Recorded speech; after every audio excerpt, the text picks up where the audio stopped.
પ્રભુશ્રીનું ઉપદેશામૃત એમાં ઉપદેશ સંગ્રહ ત્રીજો. ઉપદેશ સંગ્રહ ત્રીજો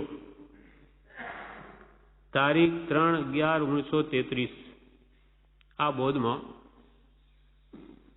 કોઈ મુમુક્ષુએ પ્રશ્ન કર્યો છે અને પ્રભુશ્રી કહે છે કે આ વાત તમે જો આનો ઉપાય હું બતાવું છું રામબાણ, એ જો તમે અંગીકાર કરી લો તો તમારું કામ થઈ જશે.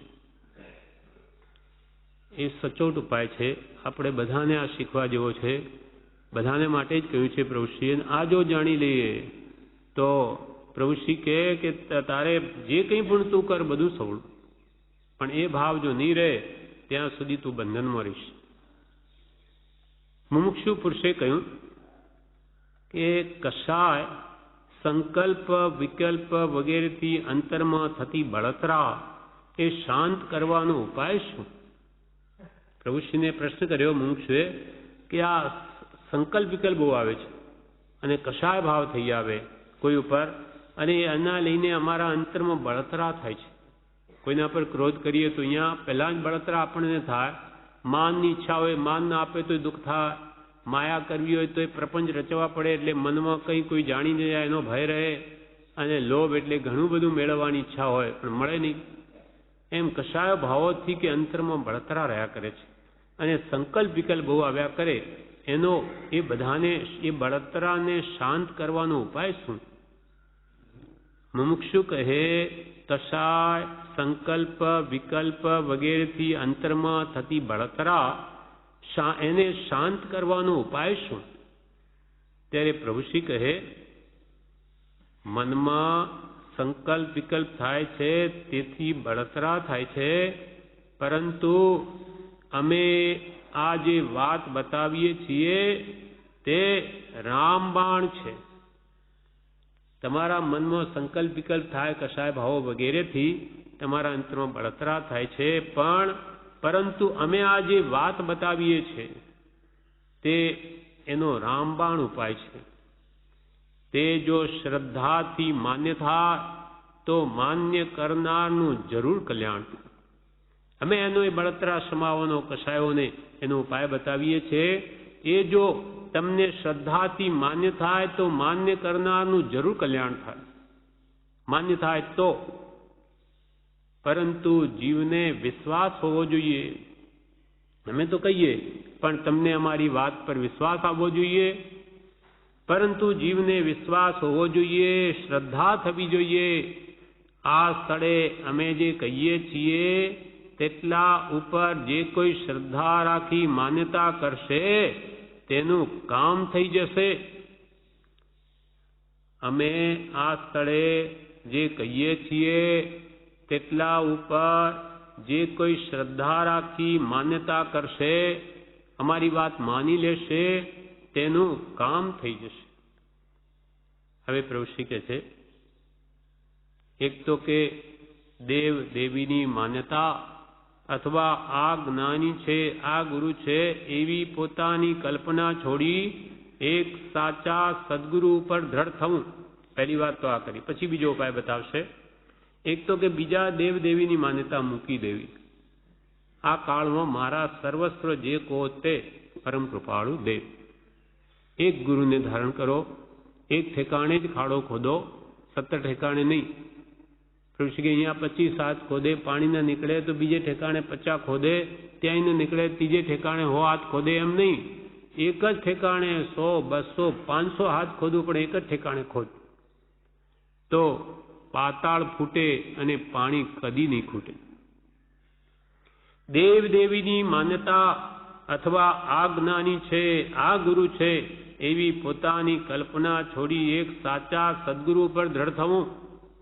આ જ્ઞાની ને આ ગુરુ આ બધું મૂકી દો. તમારી યોગ્યતા નથી કે તમે કોઈ જ્ઞાની ગુરુને ઓળખી શકો.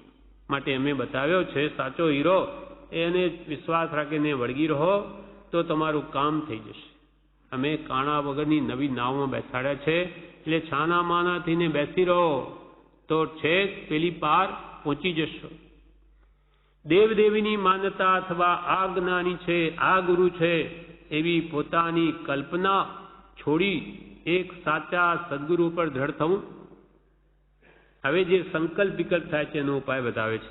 એને કેમ રોકવા?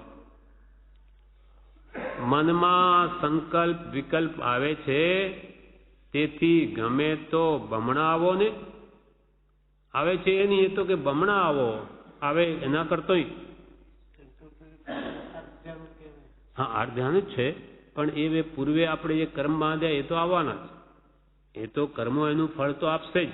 હવે સંકલ્પ વિકલ્પમાં આપણે ભળી જવું કે નહીં એ આપણા ઉપર છે. જે બાંધી લીધા અજ્ઞાન અવસ્થામાં એ કર્મને તો જ્ઞાન ધ્યાનથી ખપાવે તો ઓછા થાય, નહીં તો પછી એ જે બાકી રહે તો ઉદયમાં આવવાના જ. એને કોઈ રોકી ન શકે. પણ એ ભાવોમાં આપણે ભળવું કે ન ભળવું એ આપણને ઉપાય બતાવે છે. એટલે પ્રભુશ્રી શું કે હા, કર્મ અનુસાર જ આવે. એટલે કે માનો કે કર્મ વિશેષ તો ભલે બમણા આવો ને, એમ પ્રભુશ્રી કે એ તરફ ધ્યાન નહીં આપવું એમ કે છે. નહીં તો કે મને બહુ વિચાર આવે, બહુ એ કરવા એમ ડરવાથી કંઈ સંકલ્પ વિકલ્પ જવાના નથી. એ તો કે આવે એનાથી બમણા આવો, તો પછી મારે શું કરવું એ બતાવશે. મનમાં સંકલ્પ વિકલ્પ આવે છે, તેથી ગમે તો બમણા આવો ને. પરંતુ તે સંકલ્પ વિકલ્પ આવ્યા કોને? એ સંકલ્પ વિકલ્પ કોને આવ્યા? તો કે મને. એમ જે કહે છે તે હું સંકલ્પ વિકલ્પથી કેવળ ન્યારો છું. હું અને તે એક નથી. આકાશ અને ભૂમિને જેટલું અંતર છે તેટલું તેને અને મારે અંતર છે. શું માનવા કહ્યું? સંકલ્પ વિકલ્પ તો આવશે જ. તમારા જ બાંધેલા કર્મનો ઉદય છે, તમારે ભોગવવો જ પડશે. પણ તમારે તે વખતે શું કરવું?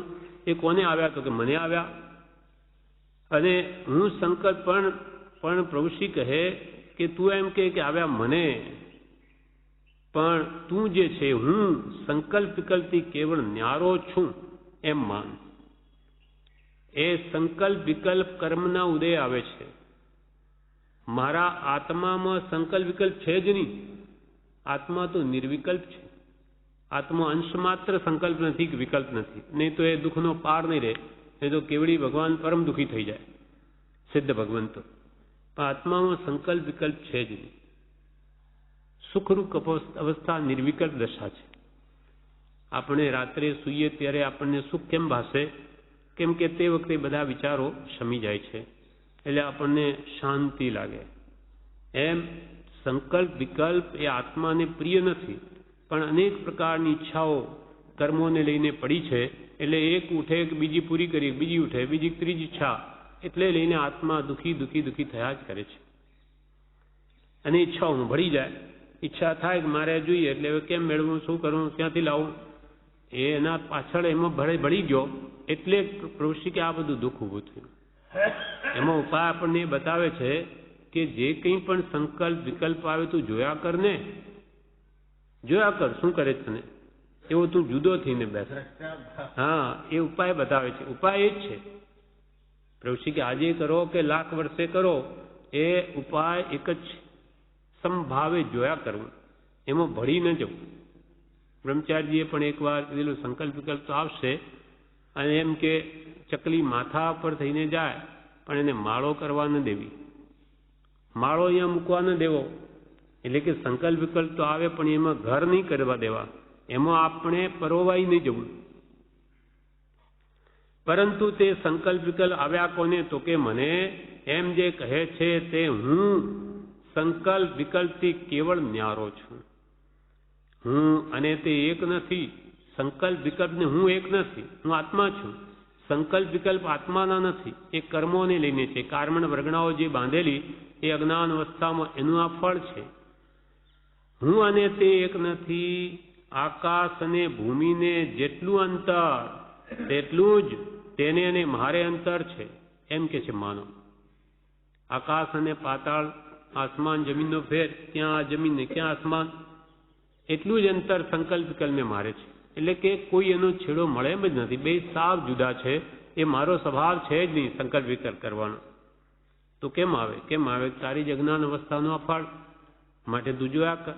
હવે તારે નવા ન બાંધવા હોય કર્મો, નવો સંસાર ન વધારવો હોય તો એને જોયા કર. સુખ દુઃખના જે કંઈ પણ નિમિત્તો આવે તેની જોયા કર સંભાવે. કેમ કે સુખ પણ જવાનું, દુઃખ પણ જવાનું, કેમ કે આત્માનો સ્વભાવ નથી. શુભ કર્મ બાંધ્યા હોય તો પુણ્ય ઉદય આવે, શુભ આપણને સુખરૂપ ભાષે એવા નિમિત્તો બને.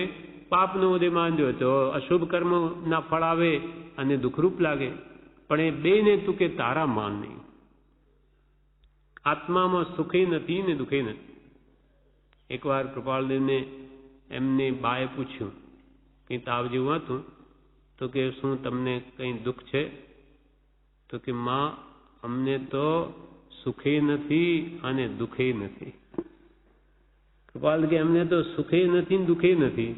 આ બધું કર્મનું સ્વરૂપ આવે ને જાય એ બધું થયા જ કરવાનું. અમે તો અમારા સ્વરૂપમાં છીએ. અમે એ બહારની શાતા વેદની સુખ દુઃખ માનતા જ નથી. કેમ કે શાતા વેદની છે અને એ આત્માનો સ્વભાવ નથી. એ તો 8 કર્મોનું એક કર્મ છે, વેદનીય કર્મ. એટલે કર્મ ને કર્મ જાણો અને તમે તમારી જાતમાં જુદા રહો તો એ કર્મો તમને કાંઈ ન કરી શકે. પહેલા અભ્યાસ તો થાય. અભ્યાસ થાય એમ કરતા કરતા આત્મજ્ઞાન થાય. આત્મજ્ઞાન પછી એ સહજ બની જાય છે. પણ આપણે પણ એ પુરુષાર્થ તો કરવો જ પડશે, તો જ કર્મ મળા પડે. અને વૈરાગ ઉપશમ જેટલો બળવાન હશે તેટલી આ જાગૃતિ રહેશે. આમને આમ નહીં રહે. અને વૈરાગ ઉપશમ વગર આત્મજ્ઞાન પણ નહીં થાય.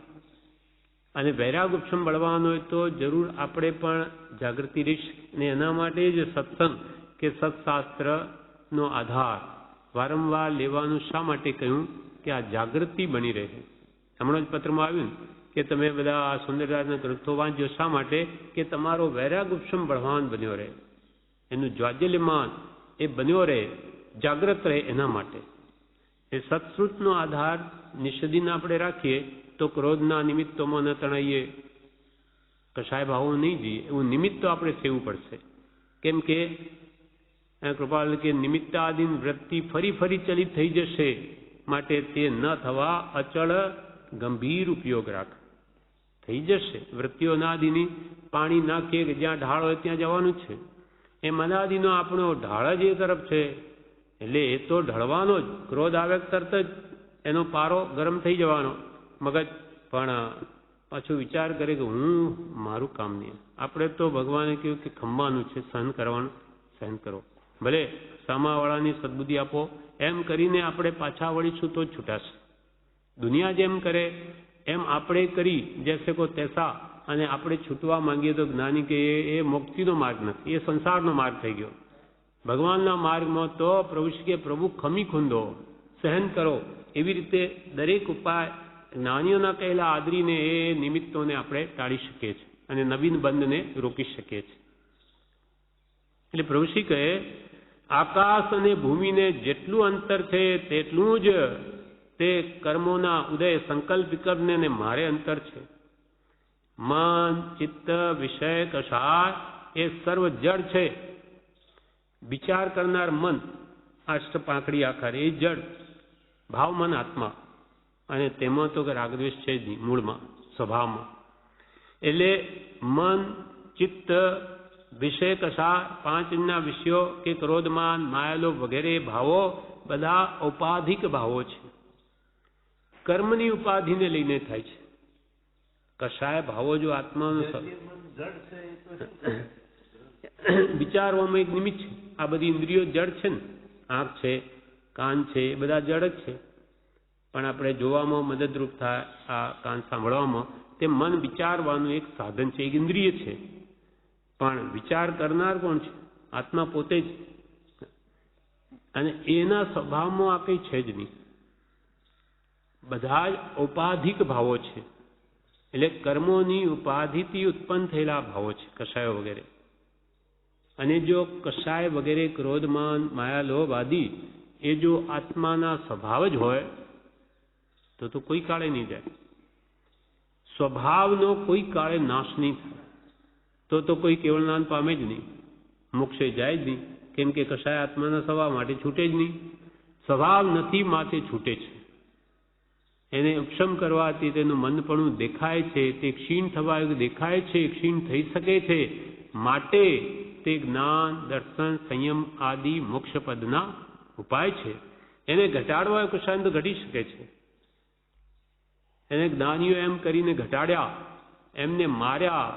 ભગવાન મહાવીરની શક્તિ કેવી, અને ખીલા ઠોકે એમ તો એક આંગળીમાં એટલી તાકાત કે મેરુ પર્વતને હલાવી શકે, તો એ ખીલાઠું શું ઠોકી શકે એમને? પણ બધું સહન કર્યું છે, કેમ કે એ કર્મોને ક્ષમતાએ સહન કરીને નિર્જરાવવા સિવાય બીજો કોઈ ઉપાય નથી, છૂટવાનો ઉપાય. માટે પ્રભુશ્રી એ જ કહે છે, જે આવે ખમી ખૂંદો, જો છૂટવું હોય તો. મન, ચિત્ત, વિષય, કષાય એ સર્વ જડ છે. તેમાં હું અને મારાપણાની માન્યતા હતી, તે જ મિથ્યાત્વને અજ્ઞાન. મને આ થયું, મને આ ઈચ્છા થઈ, મને ક્રોધ થયો, મને કોને? આત્મામાં તો ક્રોધ સ્વભાવ છે જ નહીં. આ મને કર્મને લઈને થાય છે. એટલે કર્મને ને મારે આકાશ પાતાળ જેટલું અંતર છે. એ કર્મો આત્માને સ્પર્શ્યા પણ નથી. અબદ્ધ, અસ્પષ્ટ, અનન્ય, નિયત, અવિશેષ છે. એવો આત્માનો સ્વભાવને જુદો પાડો અને કે છે આ કર્મને જુદા જોવાની દ્રષ્ટિ કેળવો, તો આ સંકલ્પ, વિકલ્પ કે કશાય ભાવો તમને બાળી શકે નહીં. આવશે કશાય ભાવો અંદર પડ્યા એટલે ક્રોધનું નિમિત્ત બન્યું કે તપી જવાશે. પણ આ મારો સ્વભાવ નથી, મારે નથી કરવો, એમ કરીને શાંતિ આત્માને પ્રસરાવે વિચાર વડે તો બની શકે એમ છે. મંત્રનું લે, કોઈ મંત્રથી કોઈક વાર ન રોકાય તો વિચાર કરે સત્પુરુષના બોધે કે જ્ઞાનીઓ શું કહ્યું. મંત્રનું લે તો હું તો સહજાત્મ સ્વરૂપ છું, આ મારો ક્યાં સ્વભાવ છે? કશાય ભાવો મારામાં છે જ નહીં, અને મારે હવે એમાં તણાવવું નથી, એમ પુરુષાર્થ કરીને રોકી શકે. આ એક અભ્યાસ છે, કરવો પડશે, કેમ કે અનાદિથી કરેલો નથી. માટે નિમિત્ત જેવા મળે તરત તેવો થઈ જાય છે. પણ માનો એકવાર આવો વિચાર કર્યો કે આપણે કશાય નથી કરવા, પણ નિમિત્ત હવે થઈ ગયા, પછી વિચાર આવે, તે વખતે તો ભૂલી ગયો, ક્રોધ આવી ગયો, પણ પછી પાછું શાંત થાય, પાછા વચન વાંચે એટલે બરી આજે પાછો ભૂલ્યો. પહેલાં વિચારેલું કે આ ક્રોધ ઘટાડો, નહીં જ ઘટ્યો, ફરી બોલી જવાય, ભૂલ થઈ, ઠીક નથી થયું, નથી થયું એમ વિચારે વારંવાર તો કંઈ 5-10% એમાં અંતર પડે, એમાં ઓછું થાય. એટલે બીજી વાર ફરી ઘટે. એમ કરતાં કરતાં એક સમય એવો આવશે કે આ કશાય કરું ને એના કરતો મને ત્યાં પશ્ચાતાપમાં વધારે દુઃખી થઈશ, એના કરતો આ સહન કરી લો. પછી પસ્તાવો બહુ થશે કે ફરી ભૂલ્યો, એના કરતો એકવાર અહીંયા મને સહન કરી લેવા દે, તો પસ્તાવો તો નહીં થાય. એમ કરતાં કરતો એ ભાવ છૂટી જશે, અને પછી ગમે તેવો સામો ક્રોધ કરે તો એને તો શાંતિ, એ તો તે જ ક્ષણે સુખ ભોગવે, અને એના નિમિત્તે સામાવાળો જીવ પણ શાંત થાય. એટલે ક્ષમા ભાવ પોતાની શાંતિ આપે અને પોતે ક્ષમા રાખે, એટલે સામાવાળો જીવ ક્ષમા ભોગવે, એને પણ ક્રોધ કશાય ઘટે. તો આપણે પેલો 2 બોલે, આપણે 4 બોલીએ, પેલો 8 બોલે, એમ બધા જ દુઃખી થાય. એટલે ક્ષમા સુખરૂપ છે, ક્રોધ દુઃખરૂપ છે. એમ એક એક વસ્તુને કૃપાલ કે અનુભવમાં આણો તો તમને જણાશે કે જ્ઞાનીની બધી જ વાણી, બધા ઉપાયો, બધા સુખ આપનાર છે. એની વાત આપણે ક્રોધથી બોલીએ કે શાંતિથી કહીએ, એમાં કામ એમ થાય છે, પૂરતું વધારે સારું થાય. કશાય ભાવો કરીને કોઈને સમજાવવા માંગીએ એના કરતાં શાંતિથી કહીએ તો કદાચ સમજી જાય, પણ ક્રોધથી તો ન જ સમજે. પેલો કે આ શું સમજે, પેલો કે આ શું સમજે, એમાં તો કોઈ દિવસ નિવેડો નહીં આવે. પથ્થર થાય તો શું થાય? અગ્નિ નીકળે એમાંથી, પથ્થર ઠોકાય એટલે. પણ પ્રભુશ્રી કે આગલો થાય આગ, તો આપણે થઈએ પાણી, તો કોઈ દિવસ તે અગ્નિ બુਝે. બહુ મુશ્કેલ છે, અનાદિનો અભ્યાસ છે ને.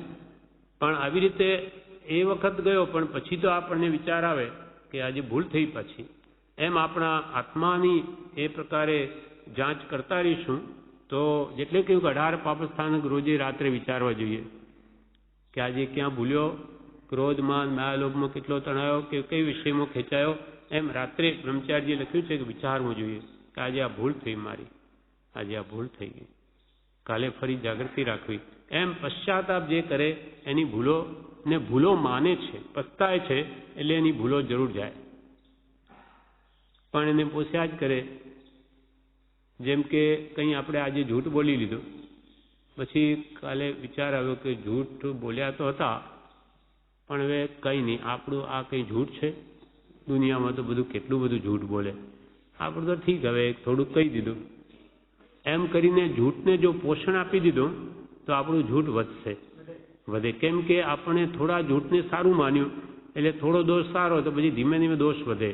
મેં જૂઠ ગમે તે બોલ્યું ખોટું જ છે, એ બોલવું જ નહોતું જોઈતું, મારી ભૂલ છે, તો એ દોષ જાય. દોષને દોષ માનવો એ પણ આગળ વધવાનું કારણ છે. એટલે પ્રભુ શ્રી આવી રીતે કર્મ તો ઉદયમાં આવશે, પણ તમે એને જોતા થઈ જાઓ, કેમ કે એ તમારો સ્વભાવ નથી. તેમાં હું અને મારાપણાની માન્યતા હતી તે મિથ્યાત્વ અજ્ઞાન. હું તે બધાને જાણનાર, તેથી જુદો એવો આત્મા છું. હું એ બધા કર્મોના ફળને જાણનાર, જોનાર એવો જુદો એવો આત્મા છું. હવે આટલી જ માન્યતા કરી દ્રઢ વિશ્વાસ જેને થઈ જશે તેનું કામ થઈ જશે. આવેલા કર્મોને જોયા કરશે, એમાં ભળશે નહીં, અને આ મારો સ્વભાવ નથી જ, મારે કરવા ન જ જોઈએ, એમ જુદો જે અભ્યાસ કરશે એવું પ્રભુ શ્રી અમે આ કહીએ છીએ. એની જો તમને માન્યતા થઈ જશે અને તે પ્રમાણે તમે વર્તશો તો તમારું કામ થઈ જશે. હું એ બધાને જાણનાર એવો આત્મા તે સર્વ આ કર્મના ફળથી જુદો છું એમ જોતા થશો તો આટલી માન્યતા મનમાં દ્રઢ વિશ્વાસ કરીને જે કરશે તેનું કામ થઈ જશે. આટલા બધા બેઠા છે, પરંતુ સાંભળીને તે પ્રમાણે માન્યતા કરી દ્રઢ શ્રદ્ધાપૂર્વક પ્રવર્તે તેનું કામ થશે. પ્રભુ કે અમે તો આ કહ્યું બધાને. હવે બધા બેઠા કે બધાએ તમે સાંભળ્યું. પ્રભુ કે તમે બધા આટલા બધા બેઠા છો, પરંતુ સાંભળીને અમે કહ્યું ને તમે સાંભળ્યું. સાંભળીને તે પ્રમાણે માન્યતા કરી, પહેલા તો તે પ્રમાણે શ્રદ્ધા કરી, વિશ્વાસ કરી, હા વાત તો સાચી, એમ જ કરવું જોઈએ, એ સત છે, મારો એ સ્વભાવ નથી, માટે મારે એમાં ભળવું ન જ જોઈએ, મારે જ્ઞાતા દ્રષ્ટા રહેવાનો પ્રયત્ન કરવો જોઈએ, એવું પહેલા તો માન્યતા કરવી. સાંભળ્યું એ જ્ઞાન, પછી માન્યતા એ દર્શન શ્રદ્ધા, અને પછી તે પ્રમાણે દ્રઢ શ્રદ્ધાપૂર્વક પ્રવર્તશે. એ જ ચારિત્ર તે પ્રમાણે કરશે તેનું કામ થઈ જશે, તેનું કે કામ થઈ જશે. અર્થાત તેના ગમે તેટલા સંકલ્પ વિકલ્પ પ્રવેશ કે બમણા આવે ને એ તો જવા આવે છે. કર્મો આપણે બાંધ્યા, ઉદયમાં આવે, નાની પુરુષો તો લાવે ઉદયાવલીમાં, અંદર પડ્યા હોય તેને ખપાવવા. એના માટે ભગવાન મહાવીર તો ક્યાં જાય? અનાર્ય દેશમાં, કે જ્યાં ન ઓળખે વિશેષ એમને પરીક્ષા આપે એમ કરે, એટલે સંભાવ રાખીને કર્મોને ખપાવે. એમ કે છે કે આપણે એવી તો તાકાત નથી કે આપણને દુઃખ સામે લેવા જઈએ, પણ હવે આવી પડ્યું હોય આપણા કર્મે, તેને તો જ્ઞાનીઓ કે ક્ષમતાએ ભોગવી લો.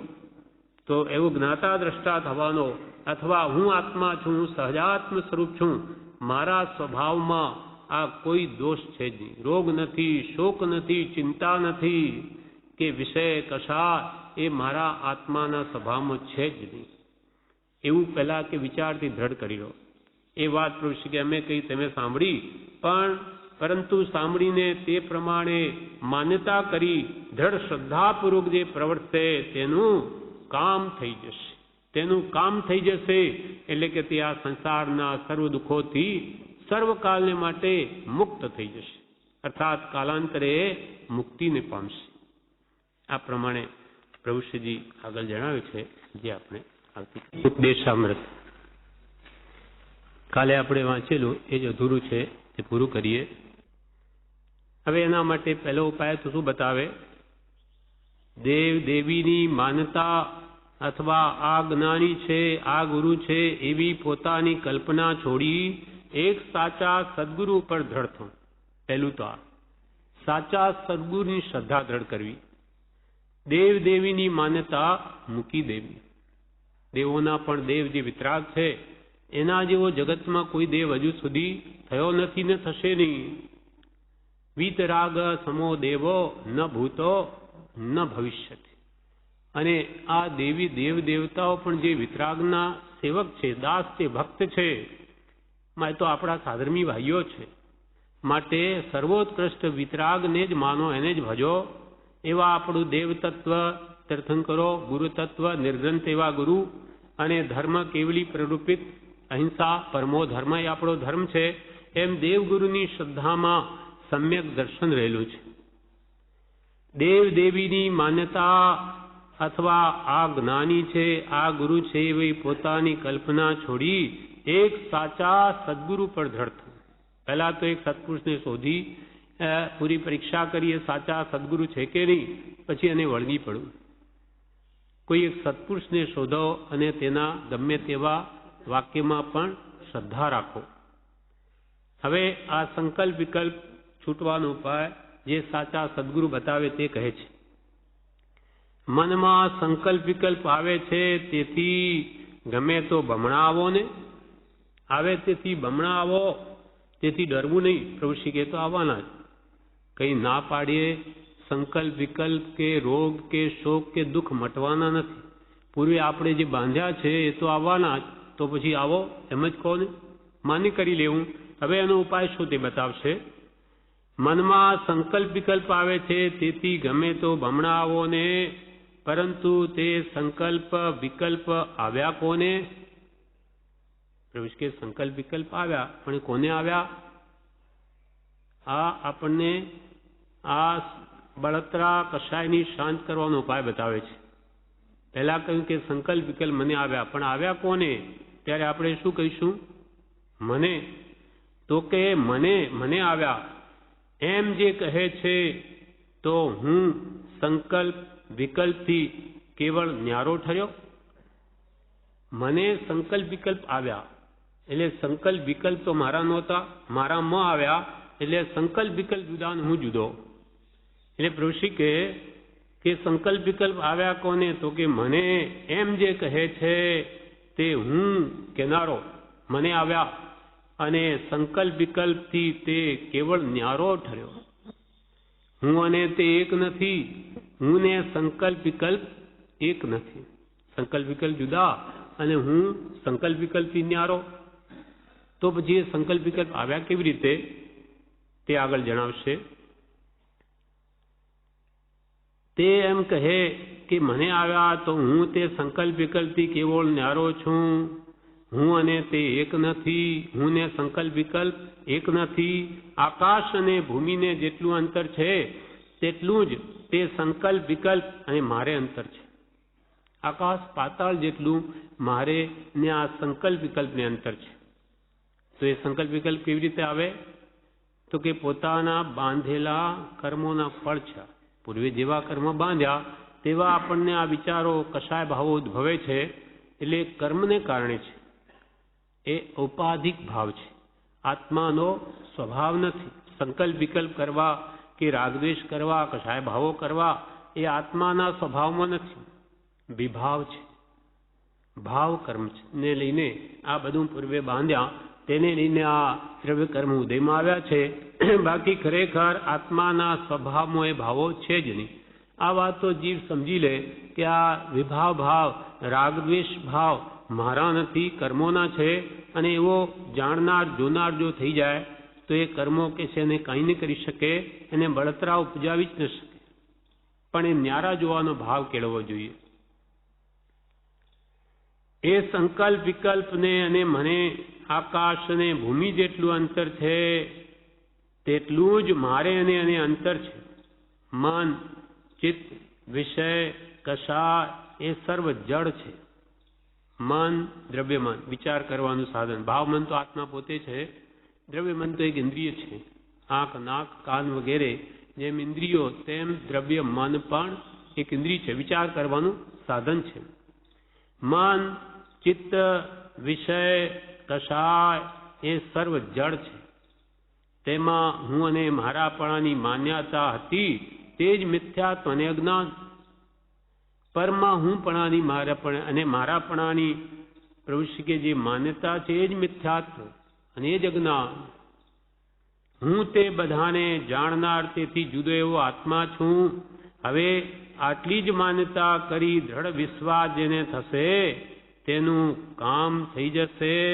આટલા બધા બેઠા છો પરંતુ સાંભળીને તે પ્રમાણે માન્યતા કરી દ્રઢ શ્રદ્ધાપૂર્વક પ્રવર્તશે તેનું કામ થઈ જશે. પ્રભુ કે અમે તો અમને બધાને ઉપાય બતાવ્યો.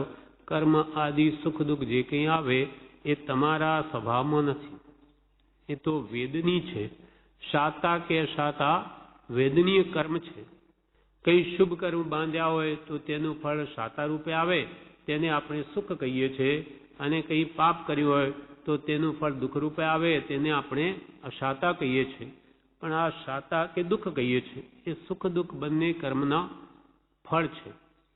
એકદમ કંઈ આ વાત એકવાર સાંભળવાથી હૃદયમાં ઉતરે નહીં અને કંઈ સંભાવ આવે નહીં, પણ વારંવાર એનો વિચાર કરવાથી એ ભાવ દ્રઢ થાય છે કે હું તો સહજ આત્મ સ્વરૂપ છું. આ બધા વૈભાવિક ભાવ છે. રાગદ્વેષને લઈને આ મને દુઃખી કરે, પણ મારા સ્વભાવમાં છે જ નહીં, માટે મારે એમાં દોરાવવું નહીં, એ ભાવોમાં તણાવવું નહીં.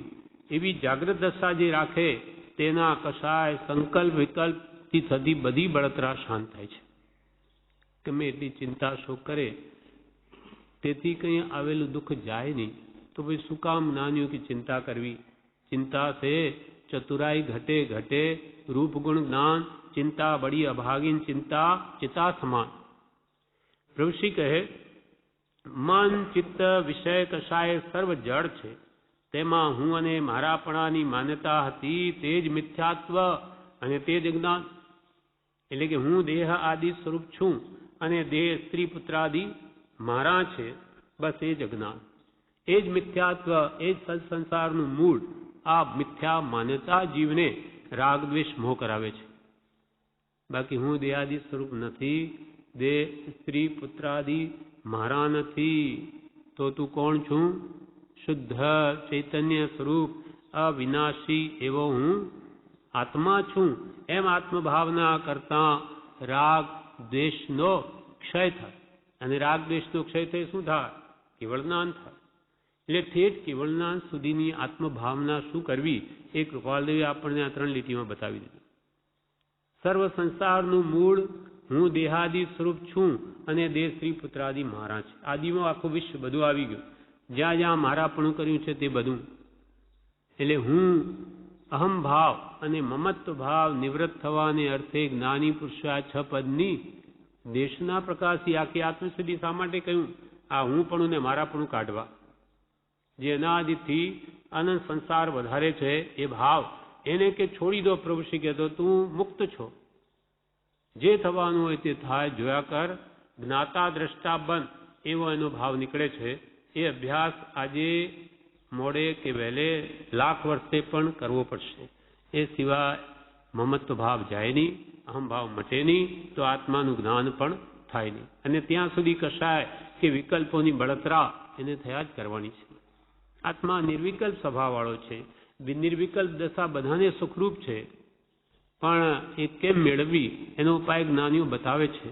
એ વારંવાર એનો વિચારીને એ ભાવ જો આપણે દ્રઢ કરી લઈએ તો બધું દુઃખ મટી જાય. જે કાળે જે થવાનું એ થયા જ કરવાનું છે. એ ભાવ કે તું કાઢી જ નાખ. તું તારા સ્વરૂપના ધ્યાનમાં રહે. તારા આત્માનો કોઈ વાળ વાંકો પણ કરી શકે એમ નથી. આ બધા કર્મના સ્વરૂપ છે, કર્મનું નાટક છે. જે પૂતગલમાં થયા કરે થવા જ દે. તું રોકી શકે એમ નથી. તું તારા ભાવનો સ્વામી છે. કેમ કે જડ ભાવે જડ પરિણમે, ચેતન ચેતન ભાવ કોઈ કોઈ પલટે નહીં, છોડી આપ સ્વભાવ. ગમે તે પૂતગલનો સ્વભાવ મૂકે નહીં, એનું પરિણામ એમાં થયા જ કરવાનું છે. તું તારામાં રમને, તું તારામાં પરિણામ. તારો સ્વભાવ શું છે? જ્ઞાન, દર્શન, ચારિત્ર. જ્ઞાન એટલે જાણવું, દર્શન એટલે જોવું, ચારિત્ર એટલે સ્વભાવમાં રહેવું, બહાર જવું નહીં. આ તું સમજીને રાગ દેશમાં નહીં જાય તો તું સદા સુખી છે. અને જે સુખ દુઃખ આવવાના છે તે આવવાના છે. એ જ પ્રભુશ્રી આપણને ઉપાય બતાવે છે કે તેમાં હું ને મારાપણાની માન્યતા થાય તે જ મિથ્યાત્વને તે જ અજ્ઞાન. હું તે બધાને જાણનાર, તેથી જુદો એવો આત્મા છું. જાણનાર, જોનાર. આપણને આ બધું આખા વિશ્વમાં હજારો વસ્તુ દેખાય છે. એ બધી શાની બનેલી છે? પૂતગલની. કેમ કે આત્મા તો અરૂપી પદાર્થ છે. જે કંઈ પણ દેખાય બધું રૂપી છે, અને રૂપી એ પૂતગલનો ધર્મ છે. તો એ પૂતગલ એ આત્માનું નથી, અને એનો સ્વભાવ એને જોવા જાણવાનો છે. જાણવું જોવે આત્માનો સ્વભાવ, અને કોઈ કાળે જાણે નહીં ને જોઈ શકે નહીં તે જડ પૂતગલ. તો એનો સ્વભાવ સાવ ભિન્ન છે. તું તારા સ્વભાવને સ્મરી અને પરને મારું નહીં માન તો કે તને કોઈ કાળે બંધન છે જ નહીં. હું તે બધાને જાણનાર, તેથી જુદો એવો આત્મા છું. હવે આટલી જ માન્યતા કરી દ્રઢ વિશ્વાસ જેને થશે તેને પ્રભુ કે કામ થઈ જશે. આટલા બધા બેઠા છો, પરંતુ સાંભળીને તે પ્રમાણે માન્યતા કરી દ્રઢ શ્રદ્ધાથી જે પ્રવર્તે તેનું કામ થઈ જશે. આ જાણ્યું, સાંભળ્યું, પણ હવે એ પ્રમાણે માન્યતા એટલે શ્રદ્ધા, એ દર્શન, અને તે પ્રમાણે પછી પ્રવર્તશે એટલે કે વર્તશે ચારિત્ર દશા, એ જ સમ્યક જ્ઞાન દર્શન ચારિત્રાણી મોક્ષ માર્ગ. જાણ્યું, બધું જાણ્યું, અનંતકાળથી જાણ કરીએ પણ સમ્યક નથી જાણ્યું. હવે જ્ઞાનીઓ જણાવે તે વાતને જાણી ઊંડાણથી પછી માની લે તે પ્રમાણે જ અને વર્તવા માંડે.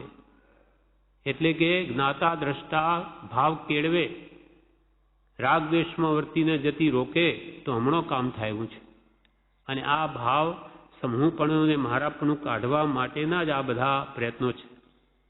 હું સહજ આત્મ સ્વરૂપ છું, પરમ ગુરુ જેવો, પંચ પરમેષ્ઠી જેવો, કે મારા પરમ ગુરુ પરમાત્મા પરમ કૃપાળુ દેવના શુદ્ધ આત્મા જેવો, એવો જ હું છું. એ સિવાય આ જગતમાં મારું કંઈ છે જ નહીં. એ જ ભાવ દ્રઢ કરવાનો છે. સ્વથી સ્વમાં વસ, પરથી ખસ, આટલું બસ. એટલે કે સ્વરૂપને ધ્યાવું છે, પર પદાર્થ પોતાના નથી એને મૂકી દેવાના છે. માન્યતામાં દ્રઢ થઈ ગયું, પહેલાં એ કાઢવાની છે. પદાર્થ તો જ્યારે એનો સંજોગ પૂરો થશે એટલે જવાના જ છે, પણ માન્યતા નથી જતી. પરિગ્રહ પ્રત્યે આસક્તિ છે, પરિગ્રહ છૂટી જવાનો. કાં તો હમણાં જ છૂટી જાય, જીવતા પણ જતું રહે ધન આદિ, કાં તો મરીએ ત્યારે આપણે છોડી દઈએ એને. પણ એના પ્રત્યે રહેલો જે ભાવ, આસક્તિ, મૂર્છા, એ રહી જાય છે અને એ પજવે છે આગળ પણ બધા ભાવોમાં. કાઢવાનું એ છે. એટલે બાહ્ય ત્યાગ કરતાં અંતર ત્યાગ પહેલાં સમજીને કરવો જોઈએ, તો બાહ્ય ત્યાગ ટકીને રહે છે. પ્રભુશ્રી કહે, હું તે મનથી, સંકલ્પથી, વિકલ્પથી, કષાયથી, દેહથી, સ્ત્રીથી, પુત્રથી, ધનથી, ધાન્ય વગેરે સર્વથી કેવળ જુદો છું. રોગ થયો હોય, રહેવાતું ન હોય તો પણ એમ જાણવું કે જેનો બહુ નજીક સંબંધ હોય તે પોતાને દેખાય છે. જેમ પાડોશીનું ઘર બળતું હોય તો આપણા ઘરમાંથી ભડકા દેખાય, તેમ વ્યાધિ, રોગ, શોક, ખેદ, કષાય, વિષય એ બધા પૂતગલમાં થઈ રહ્યા છે. દેહનો ધર્મ દેહ કરે, મનનો ધર્મ મન કરે, વચનનો ધર્મ વચન કરે, તે સર્વ પૂતગલ છે. આ ભાવ બહુ ઊંડો મર્મ બતાવે છે આપણને. એટલે ઘણીવાર વિચારવાથી જ આ ભાવ દ્રઢ થઈ શકે એમ છે, નહીં તો આ મારાપણું જતું જ નથી. આમ ઉપરથી કહીએ કોનું આપણું કાંઈ નથી, બધું નાશવંત છે, પણ એ બધું કહેવા પૂરતું. મારું કાંઈ જ નથી. આમ કે આ ઘર કોના આપણા, તો કે મને આપી દે, એ તો કેવી રીતે બને? કહેવામાં બધું છૂટે. 100ની નોટ પણ આપણી નહીં છૂટે. ખોવાઈ ગયો તો કેટલા વિકલ્પ થાય, ક્યાં ગઈ, કેમ તમારી નહોતી, શું કામ ચિંતા કરો? આપણું કાંઈ જ નથી. આમ ખાલી કહેવાથી અંતરથી ભાવ જતો નથી. વારંવાર કે હું અહીંયા આવ્યો ત્યારે શું લઈને આવેલો? ખાલી હાથે આવ્યો. જઈશ ત્યારે ખાલી હાથે. મારું કંઈ આવવાનું તો છે નહીં. સાથે આપણા બાપ દાદાએ ગયા, બધા મૂકીને ગયા. જ્ઞાનીઓ પોકાર કરીને કે છે તારું કંઈ છે જ નહીં, તું એકલો આવ્યો, પુરુષ કે એકલો જવાનો, તો મમતા મોહ મૂકી દે બધામાંથી, તો સમાધિ મરણ થઈ જશે. તારું જે શુદ્ધ ચૈતન્ય સ્વરૂપ જેનો ત્રિકાળમાં નાશ કરી નથી એને તારું માન, બાકી બધું તારું છે જ નહીં. એટલે પ્રભુશ્રી કે તું મનથી જુદો, સંકલ્પથી જુદો, વિકલ્પથી જુદો, કષાયથી જુદો, દેહથી જુદો, સ્ત્રીથી જુદો, પુત્રથી જુદો, ધન ધાન્ય વગેરે સર્વથી કેવળ જુદો છું. કેવળ જુદો છું.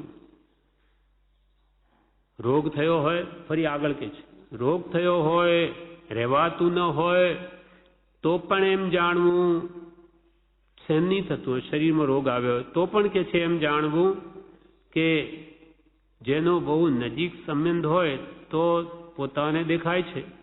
દ્રષ્ટાંત આપ્યું કે પાડોશીનું ઘર બળતું હોય તો આપણા ઘરમાંથી ભડકા દેખાય, તેમ આ શરીર પાડોશી જેવું છે, પોતાનું નથી. એમાં વ્યાધિ, રોગ, શોક, ખેદ, કષાય, વિષય બધા આવે, પણ તે બધા પૂતગલના. બહુ મુશ્કેલ વાત છે, કેમ કે દુઃખ આપણને વેદાય એને કે આ પર છે માનું. આપણે કઈ દ્રષ્ટિએ છે? નિશ્ચયને જોતા એમ જ છે. નિશ્ચયને જોતા આત્મામાં કોઈ દુઃખ છે જ નહીં, આત્મામાં કોઈ રોગ નથી, આત્મામાં શોક નથી. આત્માનો સ્વભાવ તો સિદ્ધ જેવો છે. એમાં જો આના સ્વભાવ હોય સુખ દુઃખ, શાતાવેદની કે અશાતાવેદની, જેને આપણે સુખ દુઃખ કહીએ છીએ, એ સ્વભાવ હોય તો કોઈ કાળે જાય જ નહીં. સ્વભાવ છે જ નહીં. પણ આપણી અનાદિની આ માન્યતા એવી દર્શન મોહને લઈને, મિથ્યાત્વને લઈને થઈ ગઈ છે કે આ રોગ મને થયો. શરીર મારું માની લીધું એટલે આ રોગ એમાં આવ્યો કે આ મને રોગ, હું દુઃખી, હું સુખી. એ જે માન્યતા એ સંસાર છે. તેમ વ્યાધિ, રોગ, શોક, ખેદ, વિષય, કષાય એ બધા પૂતગલમાં થઈ રહ્યા છે. દેહનો ધર્મ દેહ કરે, મનનો ધર્મ મન કરે. જે મને વિચાર ભાવ મન તો આત્મા છે, દ્રવ્યમાને વિચારવાનું સાધન એ કરે, વચનનો ધર્મ વચન કરે, તે સર્વ પૂતગલ છે. સંતોએ કહ્યું પૂતગલ ખાણો, પૂતગલ પીણો, પૂતગલ હું તી કાયા. પૂતગલ ખાણો, ખાઈએ શું? પૂતગલ. પીએ પાણી પણ પૂતગલ. આ બધું કપડાં, લેણ દેણ બધી સાથે થાય, બધી પૂતગલની. કેમ કે આત્મા તો અરૂપી છે. જે કંઈ પણ જગતમાં દેખાય બધું જ પૂતગલ. પૂતગલ ખાણો, પૂતગલ પીણો, પૂતગલ હું તી કાયા. કાયા શાની બનેલી? કર્મણ વર્ગણાઓ. કર્મણ વર્ગણાઓ શું છે? પૂતગલ. પૂતગલ હું તી કાયા. પૂતગલ કો સબ લેણો દેણો, પૂતગલ કો સબ લેણો દેણો, પૂતગલ में ही जाय संतो देखिए બે પરગટ પૂતગલ જાલ તમાસા. આ પૂતગલ જાલ તમાસા, જે કંઈ લેવું મેલું થાય એ બધું પૂતગલ. એટલે આપણું તો એમાં કંઈ છે જ નહીં, પણ આપણે એમાં મારાપણાની માન્યતા કરી દીધી. આ ઘર મારું, કપડાં મારા, આ ચોપડી મારી, તારીખોની પૂતગલની છે. તે મારાપણું શું કામ કર્યું એમાં? માટે તને કે દુઃખ થવાનું છે. ઘરમાં રહેવા છતાં જ્ઞાનીને મમત્વ ભાવ નથી. એટલે પ્રભુ કૃપાલે કહે કે જ્ઞાનીને લાખ રૂપિયાનો નફો થાય તો હર્ષ નહીં થાય, નુકસાન થાય તો દુઃખ નહીં થાય. કેમ? તો કે એમને એમાં મારાપણું કર્યું જ નથી. બધું પૂતગલ છે. પુણ્ય આધારે આવે, પાપનું ઉદય તો ચાલ્યું જાય. આ પ્રમાણે લે મેલ જગતમાં થયા જ કરે. એ માન્યતા જીવ સમજીને કાઢી નાખે તો બધું દુઃખ ગયું. મારો પુત્ર એટલે બધું દુઃખ ઊભું થયું. પાડોશીનો પુત્ર કાંઈ નહીં. કંઈ એક્સિડન્ટ થઈ ગયું ને એક જણાનું થયું, કોણ કે એક બાળક હતો, તો મારો ક્યાં છે કે નહીં? આપણો જોવાય કે હા બસ હવે નિરાત. કેમ? હવે હશે કોઈ ન આવે, આપણે શું? પણ મારો છોકરો તો કંઈ એક્સિડન્ટમાં આવી નથી ગયો, તો અહીંયા ફાળ પડે. કેમ કે આ મારો અને બીજા બધા પરાયા, એ દ્રષ્ટિ જ્યાં સુધી છે ત્યાં સુધી એનું દુઃખ કોઈ કાળે જવાનું નથી. એટલે પ્રભુશ્રી કહે શરીરમાં શાતા કે અશાતાથી મને શાતા કે શાતા નથી. શરીરમાં શાતા શાતા આવે એનો સ્વભાવ છે. રોગ ક્યાં આવે? શરીરમાં. કંઈ ભીતમાં કે કપડામાં નહીં આવે. એટલે કૃપાલે કહ્યું ને, ખાણ મૂત્ર ને મળની, રોગ જરા ને નિવાસનું ધામ. શરીર શાનું ધામ? ધામ એટલે ઘર, રોગનું ઘર. કે રોગ જરા, જરા અવસ્થા ક્યાં આવે? શરીરમાં. રોગ જરા ને નિવાસનું ધામ કાયા એવી ગણીને માન તજીને કર સાર્થકામ. આ કાયાની માયા મોહ મૂકી દઈ અને આ તો આ રોગને હાડકા હાડ ચામડાનું બનેલું આ શરીર છે એ વારંવાર વિચારીને એમોય મોહ ઘટાડી દે. તું તો ભગવાન જેવો છું, અનંત જ્ઞાન દર્શન સુખ વીર્યનો સ્વામી છું. એટલે તારા અને આ દેહમાં તો આકાશ પાતાળનું અંતર. તારો સ્વભાવ રૂપી આ રૂપી, તું શુદ્ધ બુદ્ધ ચૈતન્ય ઘન જ્ઞાન દર્શનમય, જ્યારે આ તો સાવ જડ. શરીરમાં શાતા કે અસાતા થી મને શાતા કે અસાતા નથી. ગમે તેમ થાવ, પ્રભુશ્રી શું કહે? ગમે તેમ થાવ, ગમે તો નરક તિર્યંજ ગતિ થાવ, ગમે તો મરણ થાવ, પરંતુ એવી શ્રદ્ધા અચલ રહો કે હું તે બધાથી ન્યારો, માત્ર જોનાર જાણનાર આત્મા છું. તે આત્મા એ જ્ઞાનીએ જાણ્યો તેવો છું. અનંત જ્ઞાન, અનંત દર્શન, અનંત સુખમય જે સ્વરૂપ તે યથાર્થ જ્ઞાની એવા સદગુરુ ભગવાને જાણ્યું છે. જે આત્મ સ્વરૂપ શ્રી સદગુરુએ જાણ્યું, જોયું, અનુભવ્યું તે જ પૂર્વે થઈ ગયેલા સર્વજ્ઞાનીઓએ જોયું, જાણ્યું, અનુભવ્યું છે. મારું અને સર્વ જીવનું શુદ્ધ સ્વરૂપ તે જ્ઞાનીએ જાણ્યું તેવું જ તે જ મને માન્ય છે, તે જ મારું છે. તેમાં જ મારે પ્રેમ, પ્રીતિ, સ્નેહ, ભક્તિ ભાવ કરવા યોગ્ય છે. તે જ મારે પ્રાપ્ત કરવા યોગ્ય છે, ઈચ્છવા યોગ્ય છે, અનુભવવા યોગ્ય છે. ત્યાં જ લીનતા કરવા યોગ્ય છે. મારું સ્વરૂપ મને ખબર નથી, પણ જ્ઞાનીઓએ જાણ્યું કે અનંતા તીર્થંકરોએ જાણ્યું તેવો જ શુદ્ધ આત્મા હું છું. અને તે જ કૃપાળ પ્રભુશ્રી કે તે જ મારે માન્ય કરવા યોગ્ય છે એવો જ હું છું. તે શુદ્ધ સ્વરૂપમાં જ પ્રેમ, પ્રીતિ, સ્નેહ, ભક્તિ ભાવ વધારવા યોગ્ય છે. એટલા માટે જ મંત્રનું ધ્યાન આપણે આપ્યું. સજાત્મ સ્વરૂપ પરમ ગુરુ, સજાત્મ સ્વરૂપ પરમ ગુરુ એ મારું સ્વરૂપ છે. એમાં પ્રેમ, પ્રીતિ ભાવ સદૈવ વધારવા યોગ્ય છે. તેને જ પ્રાપ્ત કરવા યોગ્ય છે, તેને જ ઈચ્છવા યોગ્ય છે, તેને જ અનુભવવા યોગ્ય છે. અને તેમાં જ તલ્લીનતા કરવા યોગ્ય છે, જગતને ભૂલી. ગમે તે જપ તપ ક્રિયા કે શાસ્ત્ર અધ્યયન કરીને એક જ કાર્ય સિદ્ધ કરવાનું છે, તે એ કે જગતની વિસ્મૃતિ કરવી અને સતના ચરણમાં રહેવું. સત એટલે આત્મા, આત્મભાવમાં રહેવું. કેમ કે એ પોતાનું છે, એ સિવાય બધું પર. એમ અને ખરેખર એમ જ છે. આપણે માનીએ કે ન માનીએ, ઋષિ જણાવે છે કે દેહથી ભિન્ન એવો જે આત્મા છે એને આત્માને આત્મા રૂપે શ્રદ્ધી, જે કંઈ પણ દેખાય છે તે મારાથી પર છે.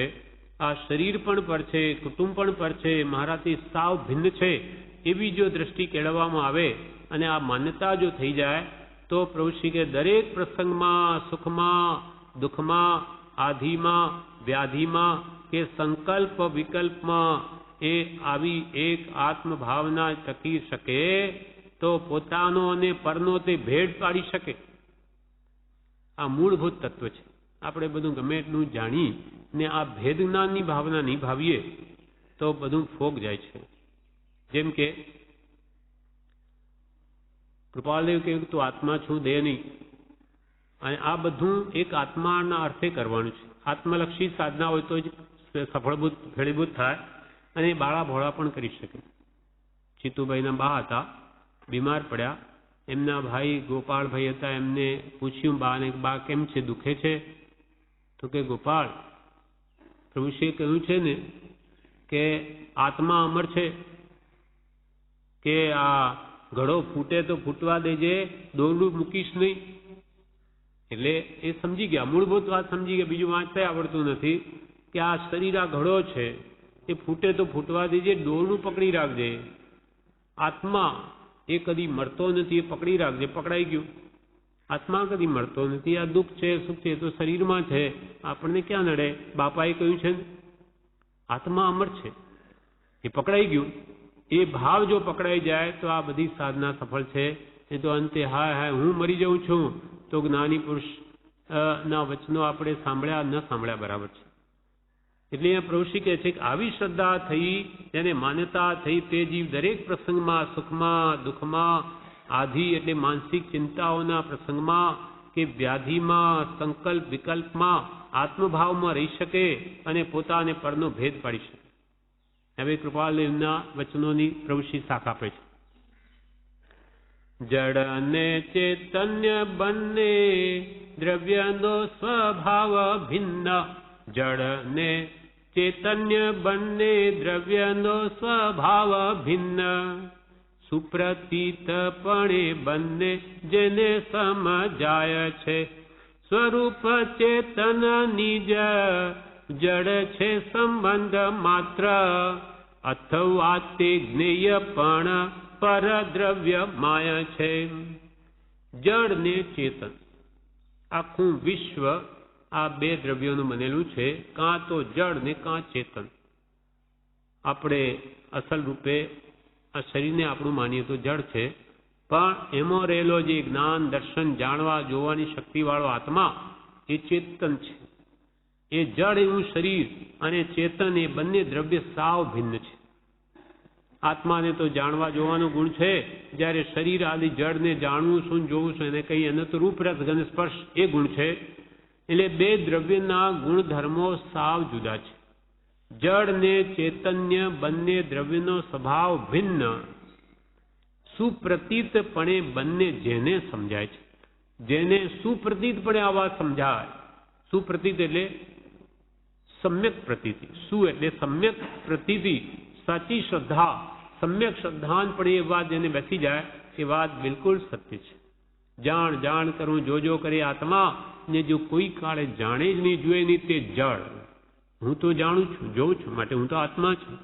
અને આ શરીર આદિ મળમૂત્રની ખાણ, હાડકા, ચામડા, માંસ એ જળ છે, પૌદ્ગલિક છે, એ મારું સ્વરૂપ નહીં.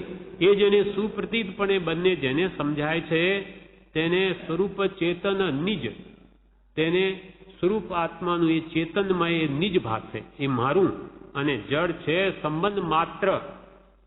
દૂધ અને પાણીની જેમ આ શરીરનો સંબંધ જે મારી સાથે થયેલો છે એ સંબંધ માત્ર છે. જળ છે સંબંધ માત્ર, અથવા તે જ્ઞેય, અથવા એ મને જણાય છે જ્ઞેય પદાર્થ છે, અથવા તે જ્ઞેય પણ પર દ્રવ્યમય છે. આ શરીર મને જણાય છે પણ એ દ્રવ્ય પર છે, સ્વદ્રવ્ય નથી. અથવા તે જ્ઞેય પણ પર દ્રવ્યમય છે. જળ ને ચૈતન્ય બંને દ્રવ્યનો સ્વભાવ ભિન્ન, સુપ્રતીતપણે બંને જેને સમજાય છે, સ્વરૂપ ચેતન નિજ, જળ છે સંબંધ માત્ર, અથવા તે જ્ઞેય પણ પર દ્રવ્યમાય છે. પ્રભુશ્રી કહે, પ્રભુ આવી શ્રદ્ધા પૂર્વક માન્યતા નિરંતર જેને વર્તે છે અને પરોક્ષ આત્મભાવનામાં જે જાગ્રત છે તેને સર્વ વ્રત નિયમ વગેરે આવી જાય છે. તેને કશાયદી સર્વ જે કંઈ આવે છે તે છૂટવા માટે આવે છે. પ્રભુશ્રી કે આવી જો શ્રદ્ધા જેને હંમેશા વર્તે કે હું સહજાત્મ સ્વરૂપ છું, આ મારું સ્વરૂપ અને દેહાદિ બધા પર, મારા નહીં, આવી શ્રદ્ધા પૂર્વક માન્યતા જેની નિરંતર વર્તે છે અને પરોક્ષ આત્મભાવનામાં જાગ્રત, એટલે આપણને પ્રત્યક્ષ આત્માનો અનુભવ નથી, આત્માનું વેદન નથી, પણ ભાવના તો કરી શકાય પરોક્ષ રીતે કે કૃપાળ દેવે કે અનંતા જ્ઞાનીઓ જેવો આત્મા જાણ્યો, જોયો અનુભવ તેવો હું છું, એમ પરોક્ષ ભાવના છે. અને પરોક્ષ આત્મભાવનામાં જાગ્રત છે કે હું છું આત્મા જ, ભલે મને અનુભવ નથી પણ જાણવું દેખવું એ મારો ગુણ છે. એમ પરોક્ષ આત્મભાવનામાં જે જાગ્રત છે તેને સર્વ વ્રત નિયમ વગેરે આવી જાય છે. જે આ રીતે પરને પરમાને, આત્માને જ સ્વમાને, તે બધા વ્રત નિયમ બધા આવી ગયા. કેમ કે વ્રત કરીને પણ શું કરવાનું છે? આત્મભાવના કરવાની છે. નિયમ કરીને પણ શું કરવાનું છે?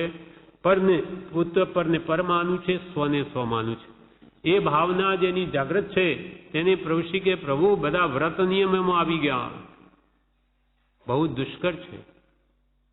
આત્મામાં આત્મબુદ્ધિ કરી એ સાચી ક્યારે કહેવાય કે પરમાં એને રાગ ન કરે તો, પરને પર માનતો હોય તો પછી એમાં રાગ બુદ્ધિ એની હોય નહીં. આવું આવી ગયું તો એ પછી એમાં વ્રત નિયમ બધા આવી ગયા. પણ અભ્યાસ એ સર્વસિદ્ધિ છે. માટે પ્રભુશ્રી કે આવી શ્રદ્ધાપૂર્વક માન્યતા નિરંતર જેની વર્તે છે અને પરોક્ષ આત્મભાવનામાં જે જાગ્રત છે તેને સર્વ વ્રત નિયમ વગેરે બધું આવી જાય છે. પ્રભુ તેને કશાયદી સર્વ જે કંઈ આવે તે છૂટવા માટે આવે છે. એમને કશાયના ઉદય તો જ્ઞાની નહીં આવે, પણ એ જુદા થઈને બેઠા. એટલે કે એ કશાય ભાવોની પોતાના માનતા નથી જ્ઞાની.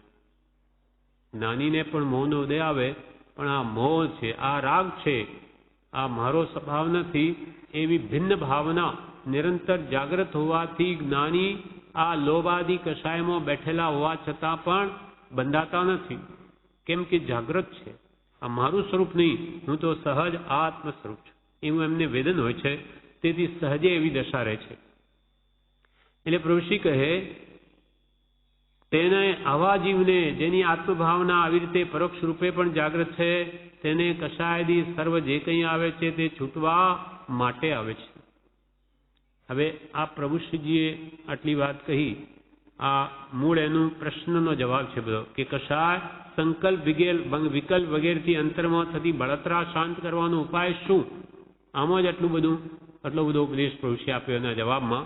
હવે એમાં ફરી પરમ કૃપાળુ દેવનો પત્રાંક 537 એ એમાંથી અમુક ફકરાઓ અહીંયા પ્રભુશ્રી ઉપદેશે છે એ ભાવને દ્રઢ કરવા. હવે કૃપાલદેવનો પત્રાંક 537 એમાં કૃપાલદેવ શું કહે છે? શ્રી તીર્થંકરાદિએ ફરી જીવોને ઉપદેશ કર્યો છે, પણ જીવ દિશા મૂઢ રહેવા ઈચ્છે છે ત્યાં ઉપાય પ્રવર્તી શકે નહીં. શ્રી તીર્થંકરાદિએ ફરી જીવોને એ જ ઉપદેશ કર્યો છે, પણ આ જીવ દિશા મૂઢ રહેવાય છે, એને દિશા સન્મુખ જ થવું નથી, એને આત્મહિત કરવું જ નથી, તો જ્ઞાની કરે શું? બાકી વારંવાર જ્ઞાનીઓએ સુગમ માર્ગ આત્મહિતનો બતાવ્યો છે.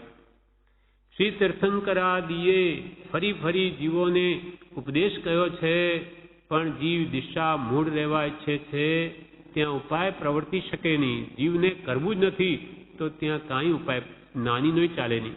ભગવાન મહાવીરને તો આખા વિશ્વને તારવા હતા, પણ આપણે માનીએ તો ને ઉપદેશ જ્ઞાની શું કરે?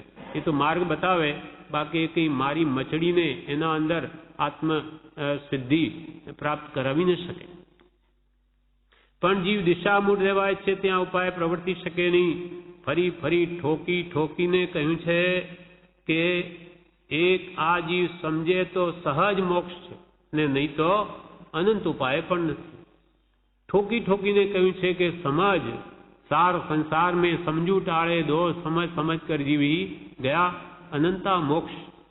સમજણ એ જ પ્રભુ સુખ છે, સમજણ એ જ દુઃખ છે. તારું જે છે તેને તારું માન, પરને પરમાન, સ્વને સ્વમાન. આ જ સમજવાનું છે કે એક આ જીવ સમજે તો સહજ મોક્ષ છે, નહીં તો અનંત ઉપાય પણ નથી. અને તે સમજવું પણ કંઈ વિકટ નથી. અને જે સમજવાની વાત છે તે પણ કૃપાલ કે બહુ મુશ્કેલ નથી. કેમ કે જીવનું સહજ જે સ્વરૂપ છે તે જ માત્ર સમજવું છે. આપણું જે સહજાત્મ સ્વરૂપ છે તેને જ માત્ર સમજવું છે. અને તે કંઈ બીજાના સ્વરૂપની વાત નથી કે વખતે ગોપવે કે ન જણાવે તેથી સમજવી ન બને. આપણું સ્વરૂપ જ સમજવાનું છે. બીજાનું સ્વરૂપ આપણે સમજવું હોય તો કદાચ પેલો સામો વ્યક્તિ ન પણ જણાવે તો આપણે નહીં સમજી શકીએ, પણ આપણા સ્વરૂપને આપણે સમજવું છે. એમાં કોઈ વચ્ચે કોઈ આડ નથી તો કે પણ એની નિશ્ચય નથી. મારે આ મારા સ્વરૂપને ઓળખવું જ છે એવો દ્રઢ નિશ્ચય કરે તો કોઈ એને રોકી શકે નહીં. એટલે કૃપાલ કે જે પોતાનું સહજ સ્વરૂપ છે તે જ માત્ર સમજવું છે, અને તે કંઈ બીજાના સ્વરૂપની વાત નથી કે વખતે તે ગોપવે કે ન જણાવે અને તેથી સમજવી ન બને. પોતાથી પોતે ગુપ્ત રહેવાનું શી રીતે બનવાયું છે? પોતાથી કેટલા કાળ ગુપ્ત રહી શકશે? પણ સ્વપ્ન દશામાં જેમ ન બનવાયું કે એવું પોતાનું મૃત્યુ પણ જીવ જુએ છે. પણ એવું પણ બને છે કૃપાલ કે સપનામાં હું મરી ગયો, પોતે જોયું હું મરી ગયો. હવે મરી ગયો તો તું ક્યાંથી જાણે? પણ સ્વપ્ન દશામાં એવું જુએ છે.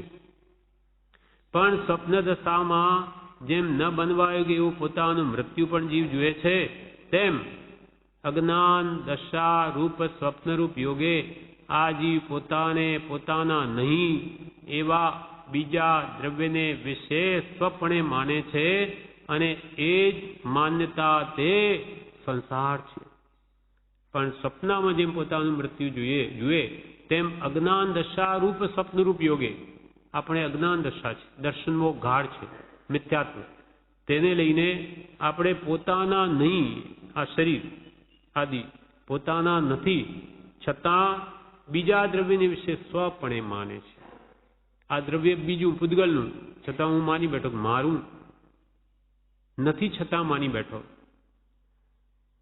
એવા છતાં પણ અજ્ઞાન રૂપ સ્વપ્ન રૂપ યોગે, અજ્ઞાન દશા રૂપ સ્વપ્ન રૂપ યોગે આ જીવ પોતાના નહીં એવા બીજા દ્રવ્યને વિશે સ્વપણે માને છે અને એ જ માન્યતા તે સંસાર છે.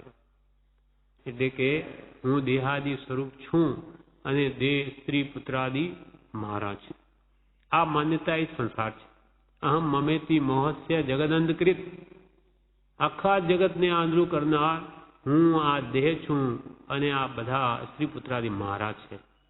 આદિમાં બધું આવી ગયું, ઘર મકાન દુકાન દાગીના વગેરે સગાવાલા, આ બધું મારું. તારું હોય તો તું લઈ આવેલો ત્યાં જન્મ્યો ત્યારે, અને હવે આ તારું તારું કરે, મારું મારું તો મરીશ ત્યારે સાથે લઈને જઈશ. વિચારે તો સમજાય કે એ તો કોઈ કાળે બન્યું નથી, બધા અહીંયા જ મૂકીને ગયા, તો તારું ક્યાંથી થયું? તારું આટલું બધું દ્રવ્ય ધન હોય કે વૈભવ હોય કે કુટુંબ હોય, એ તને કોઈ બચાવી તો શકતું નથી, તો પછી તારું શું? એ મારી ભ્રાંતિ છે, ભૂલ છે, મારું મારું કે મારી મોટી ભૂલ છે. એ વાત જ્યાં સુધી નથી સમજાતી ત્યાં સુધી કે એને સંસાર જ છે. એ બીજા દ્રવ્યને વિશે સ્વપણે માને છે અને એ જ માન્યતા તે સંસાર છે, તે જ અજ્ઞાન છે. નરકાદી ગતિનો હેતુ તે જ છે, તે જ જન્મ છે, મરણ છે અને તે જ દેહ છે, દેહના વિકાર છે, તે જ પુત્ર, તે જ પિતા, તે જ શત્રુ અને તે જ મિત્રાદિ ભાવ કલ્પનાના હેતુ છે. કૃપાલ કે આ માન્યતા જે છે, અહમ ભાવ અને મમત્વ ભાવ, એ સંસાર છે. અહમ ભાવ, મમત્વ ભાવ, હું અને મારા પણ, મમત એટલે મારા પણ, તે નિવૃત્ત થવાને અર્થે જ્ઞાની પુરુષા 6 પદની દેશના પ્રકાશથી છે. નિવૃત્ત આ મારાપણું કાઢવા માટે.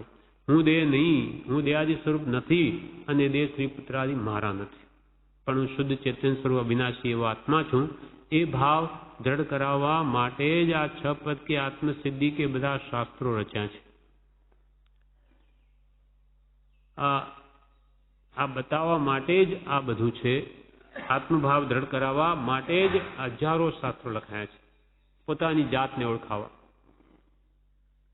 તો એ જ્યાં સુધી નથી ઓળખાતું અજ્ઞાનના કારણે, તે જ માન્યતા જ સંસાર છે. નરકાદી ગતિનો કારણ પણ એ જ છે, પરમ મારાપણું, અને તેને લઈને જ જન્મ છે, તેને લઈને જ મરણ છે. આ અજ્ઞાનને લઈને જ દેહમાં આત્મબુદ્ધિ છે, દેહના વિકાર છે, અને એને આ આવી પરમ મારાપણાને લઈને જ આ પુત્ર બુદ્ધિ, પિતા બુદ્ધિ, શત્રુ બુદ્ધિ કે મિત્રાદિ ભાવ કલ્પના જીવ કર્યા કરે છે. ભાવ કલ્પના, અને એને લઈને બંધાય છે. રાગદ્વેષના ભાવો કર્યા કરે, મારું મમત્વ ભાવ કરી નવા કર્મ બાંધે. એ ભાવ કર્મથી દ્રવ્ય કર્મ થાય, જ્ઞાનાવરણ્ય આદિ, અને એના ફળમાં નો કર્મ આદિ શરીર મળે. ફરી શરીર મળે, સાધનો મળે, એટલે ફરી રાગદ્વેષ થાય અને ફરી નવા કર્મ બાંધે. આમાં ચક્ર અનાદિકાલથી ચાલ્યા જ કરે છે. નિમિત્તના આધીન મારાપણાનો જ્યાં પડ્યા હોય ભાવ કે રાગદ્વેષ થઈ જ જાય છે. પ્રસન્નચંદ રાજર્ષિ રાજા હતા, દીક્ષા લીધેલી, ધ્યાનમાં ઉભા હતા, અને ત્યાંથીને ક્ષણિક મહારાજા ભગવાન મહાવીરને બાંધવા જતા હતા દર્શન કરવા. અડોલ ધ્યાનમાં ઉભા જોઈને એમને ભાવ આવ્યો કે કેવા અદ્ભુત મહાત્મા છે. એટલે ત્યાં ઓળખી નહીં શક્યા. એટલે ત્યાં જઈને ભગવાન મહાવીરને પૂછ્યું કે એ મહાત્મા કોણ છે, કે બહુ જ આમ શુકલા થઈ ગયા. તો કે આ જ્યારે એમને નગર પ્રવેશ કરેલો ત્યારે તમે પણ ગયેલા, ભૂલી ગયા? પ્રસન્નચંદ રાજર્ષિ, હો એમ છે, એ તો બહુ જ ધ્યાનમાં અડોલ છે. તો કે હમણાં એ દોય છોડે તો કઈ ગતિમાં જાય? ત્યારે ભગવાને શું કહ્યું? 7મી નરકમાં જાય. અરે ભગવાન શું કહો? કેમ અડોલ મહાત્મા ધ્યાનમાં ઉભા 7મી નરકે કેમ જાય? કેમ કે તે વખતે શું થયું? ક્ષણિક મહારાજા તો ચાલ્યા ગયા, પાછળ એમના બધી સેનાઓ જે એમની સાથે હતી, એમના સેવકો, એમાંથી એક જણ એમ બોલી ઉઠ્યું કે આ તો અહીંયા આવીને ઉભા છે, હવે એના આ સગાવાલાઓ એના પુત્રને મારીને રાજ્ય લઈ લેશે. એટલે એમને એ ભૂલી ગયા, અરે મારું રાજ્ય મારા જીવતા મારા પુત્રને મારનાર કોણ છે? મારું આવી ગયું, મારું રાજ્ય ને મારો પુત્ર, કે ત્યાં યુદ્ધ ચાલુ થઈ ગયું. હા, મનમાં લડાઈ ચાલે છે, કેટલા એને મારી નાખ્યા, બહુ જ મારતા મારતા બધાને મારી જ રહ્યા છે, લડાઈ ભયંકર ચાલે. એટલે ભગવાન કે 7મી નરકે જાય. એટલા ભાવની પરિણતિ એટલી જ ચાલી ગઈ. અને આમ કરતા કરતા બધા શસ્ત્રો હાથમાંથી બધા પડી ગયા. એટલે માથા હવે તો મુકુટ લઈને મારું, અહીંયા હાથ ઘાલ્યો કે માથું મુંડાયેલું. અરે આ શું? કે મુકુટે નથી, કાંઈ નથી. અરે હું તો દીક્ષિત છું, મેં દીક્ષા લીધી, મહાભૂલ કરી, મેં આ એવા ભાવ કર્યા, મારે કોનો પુત્ર ને કોનું રાજ્ય, આ બધું શું થઈ ગયું? પાછા વળ્યા. પાછા વળતા વળતા વળતા વળતા વિચારની ધારા ફરી કે ફરી વચ્ચે કે શનિ મહારાજ પૂછ્યું કે હવે ભગવાન તે દેહ છોડે તો ક્યાં જાય? તો કે હવે તો કે પહેલા દેવલોકે. કે ભગવાન શું કહો છો? તો કે પરિણામની લીલા જેવી છે. ફરી થોડી વાર થઈ કે ત્યાં જે તો સિંહાસન ભગવાનના ઉપદેશ સાંભળે છે સમસરણમાં કે ત્યાં દેવદુંદુભી વાગી. કે આ કોની દેવદુંદુભી? શું થયું? ત્યારે ભગવાન કહે કે પ્રસન્નચંદ રાજર્ષિને કેવળ જ્ઞાન ઉપજ્યું. શું ભગવાન? તો કે આ ભાવની લીલા છે. એ ભાવમાં ક્યાં ચડી ગયા? ઠેઠ નીચે સુધી સાતમી અને અહીંયા ઠેઠ મોક્ષ સુધી ભાવની લીલા અંતર્મૂર્તમાં રમ્યા છે.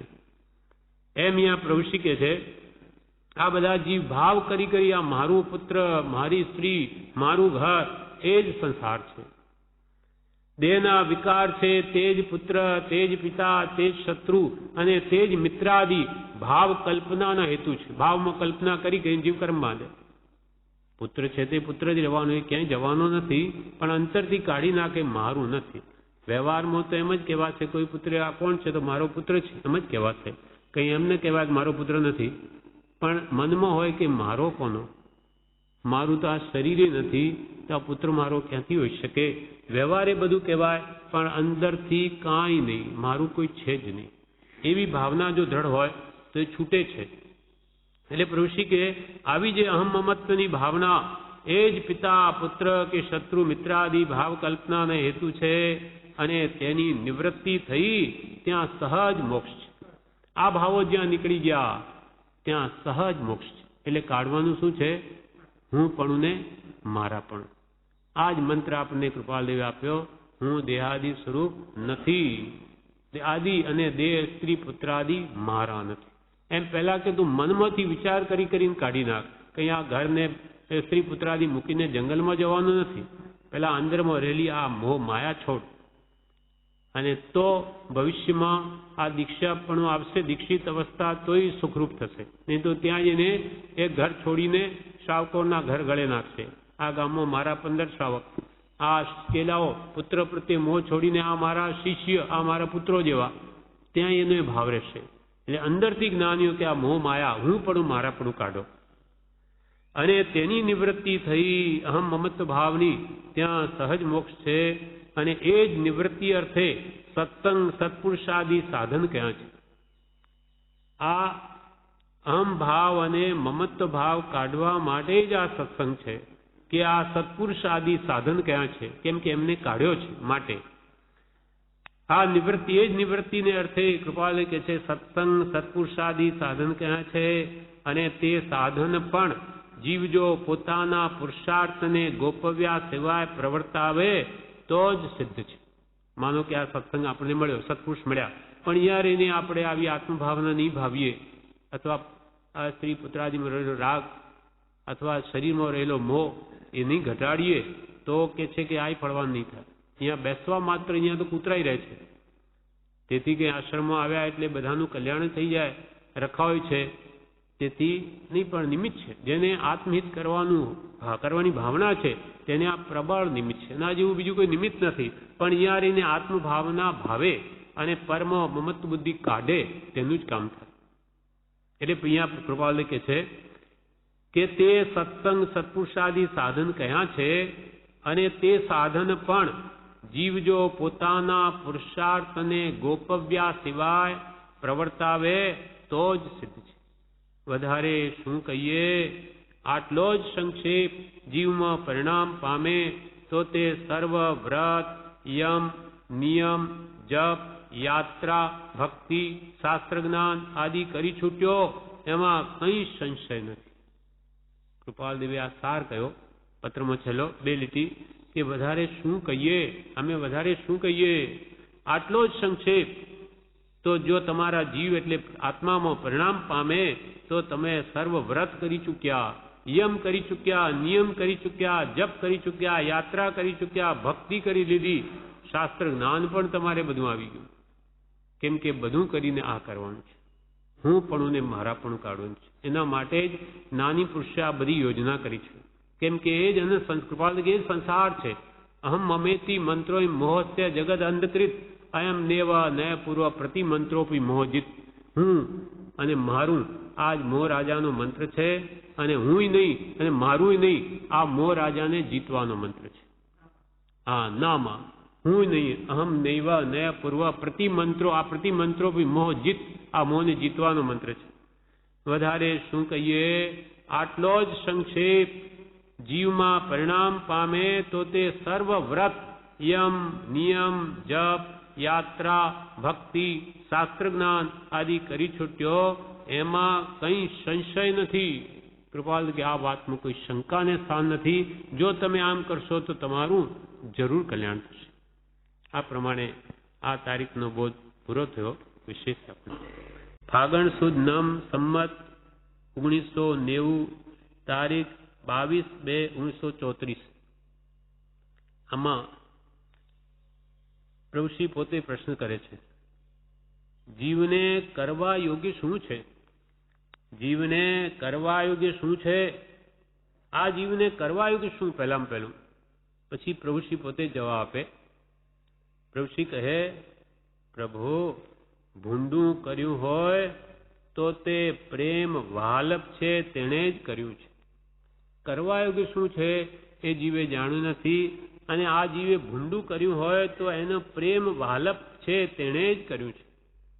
તે પ્રેમ જગતમાં જ્યાં ત્યાં વેરી નાખ્યો છે, ત્યાંથી પાછો વાળી કોઈ એક જ જગાએ જ્ઞાનીમાં કરવો યોગ્ય છે.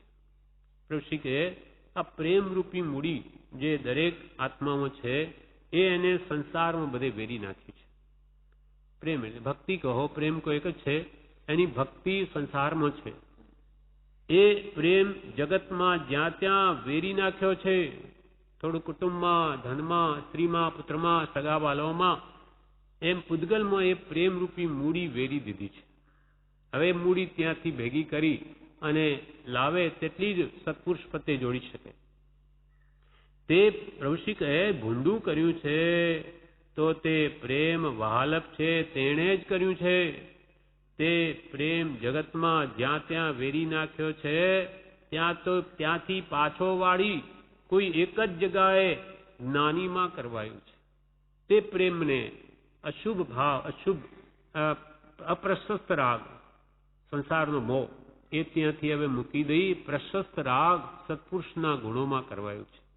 એક જ જગાએ જ્ઞાનીમાં કરવા યોગ્ય છે. તે પ્રેમ ભક્તિ પ્રભુ વૈરાગ્ય વધારવા યોગ્ય છે. વૈરાગ્ય વધારવા યોગ્ય છે.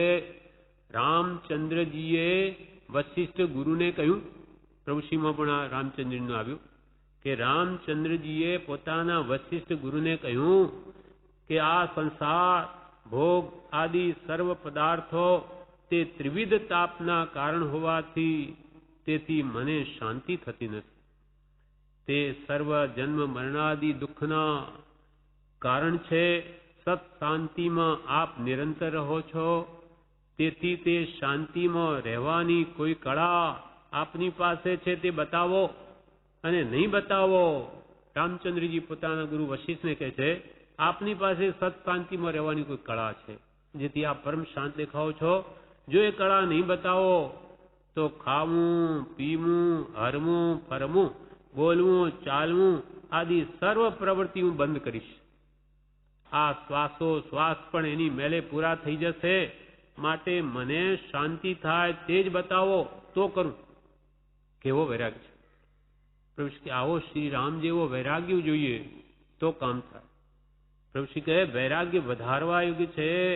રામચંદ્રજીએ વશિષ્ઠ ગુરુને કહ્યું, પોતાના વશિષ્ઠ ગુરુને કહ્યું કે આ સંસાર, ભોગ આદિ સર્વ પદાર્થો ત્રિવિધ તાપના કારણ, આ બધા ભવ, તન ને ભોગ, આ બધા ત્રિવિધ તાપાગ્નિ આદિ વ્યાધિ ઉપાધિને જ કરનારા છે.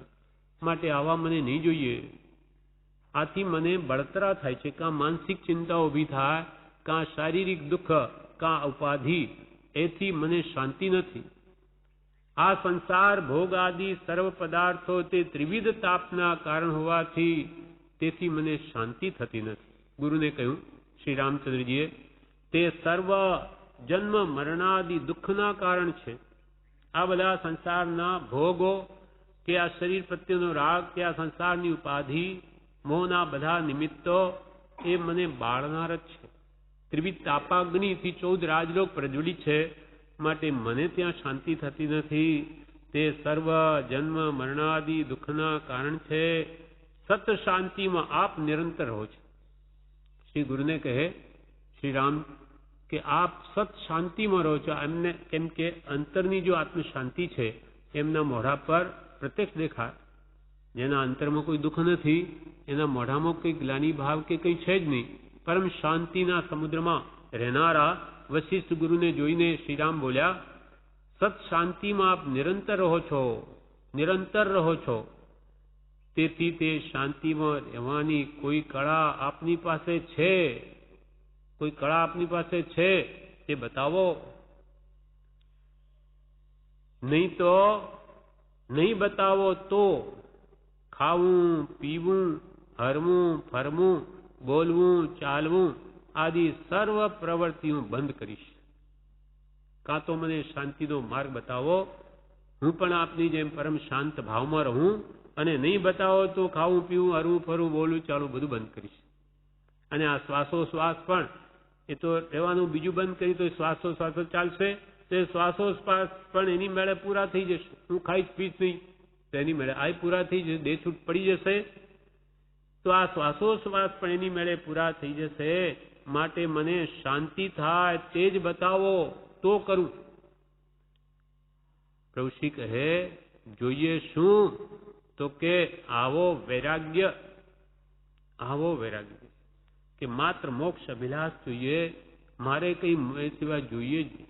કશાયની ઉપશાંતા માત્ર મોક્ષ અભિલાષ જોઈએ તો કામ થાય. પ્રભુશ્રી કે વૈરાગ્ય સાથી આવે નહીં જોઈએ શું? તો કે આવો વૈરાગ્ય હજી સુધી જીવ ખપી ક્યાં થયો છે? પ્રભુશ્રી કે હજુ સુધી એ જીવને ક્યાં ખપ છે? એને કઈ જ્ઞાન કે આત્માની ક્યાં ગરજ જાગી છે? કે આ મોક્ષ સુખની શાશ્વત સુખ શાંતિ એને જોઈતી જ નથી, એનો ભાવ જ સમજાયો નથી. જીવ હજી ખપી ક્યાં થયો છે? ઈચ્છા ક્યાં છે? આવા મોક્ષ સુખની અભિલાષા ક્યાં છે? ઈચ્છા ક્યાં છે? જીવે સમાગમે માન્યતા કરી છે, પણ હજુ તે માન્યતા યથા તથ્ય સાચી ક્યાં છે?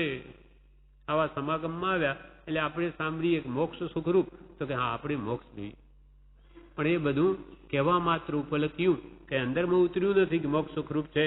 નહીં તો એના માટે જ પ્રયત્ન કરે. પ્રભુશ્રી કહે જીવે સમાગમે માન્યતા કરી કે ભાઈ આ સુખરૂપ છે, પણ હજુ તે માન્યતા યથા તથ્ય સાચી ક્યાં છે? શું માન્યું છે, શું માનવું છે, એ માનવું બહુ મુશ્કેલ છે. આ જીવે શું માન્યું છે, એટલે કે સંસારમાં સુખ માન્યું છે, માટે એના માટે પ્રયત્ન કરે છે.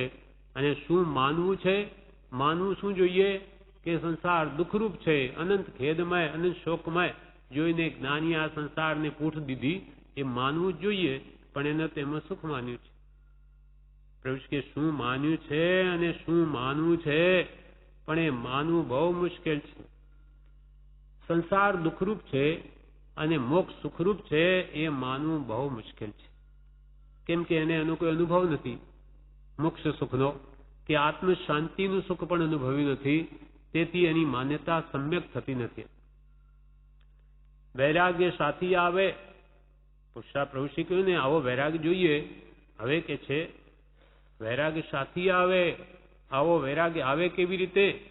પછી પોતે જવાબ આપે, પુરુષાર્થથી. પુરુષાર્થ કરો બધું થાય.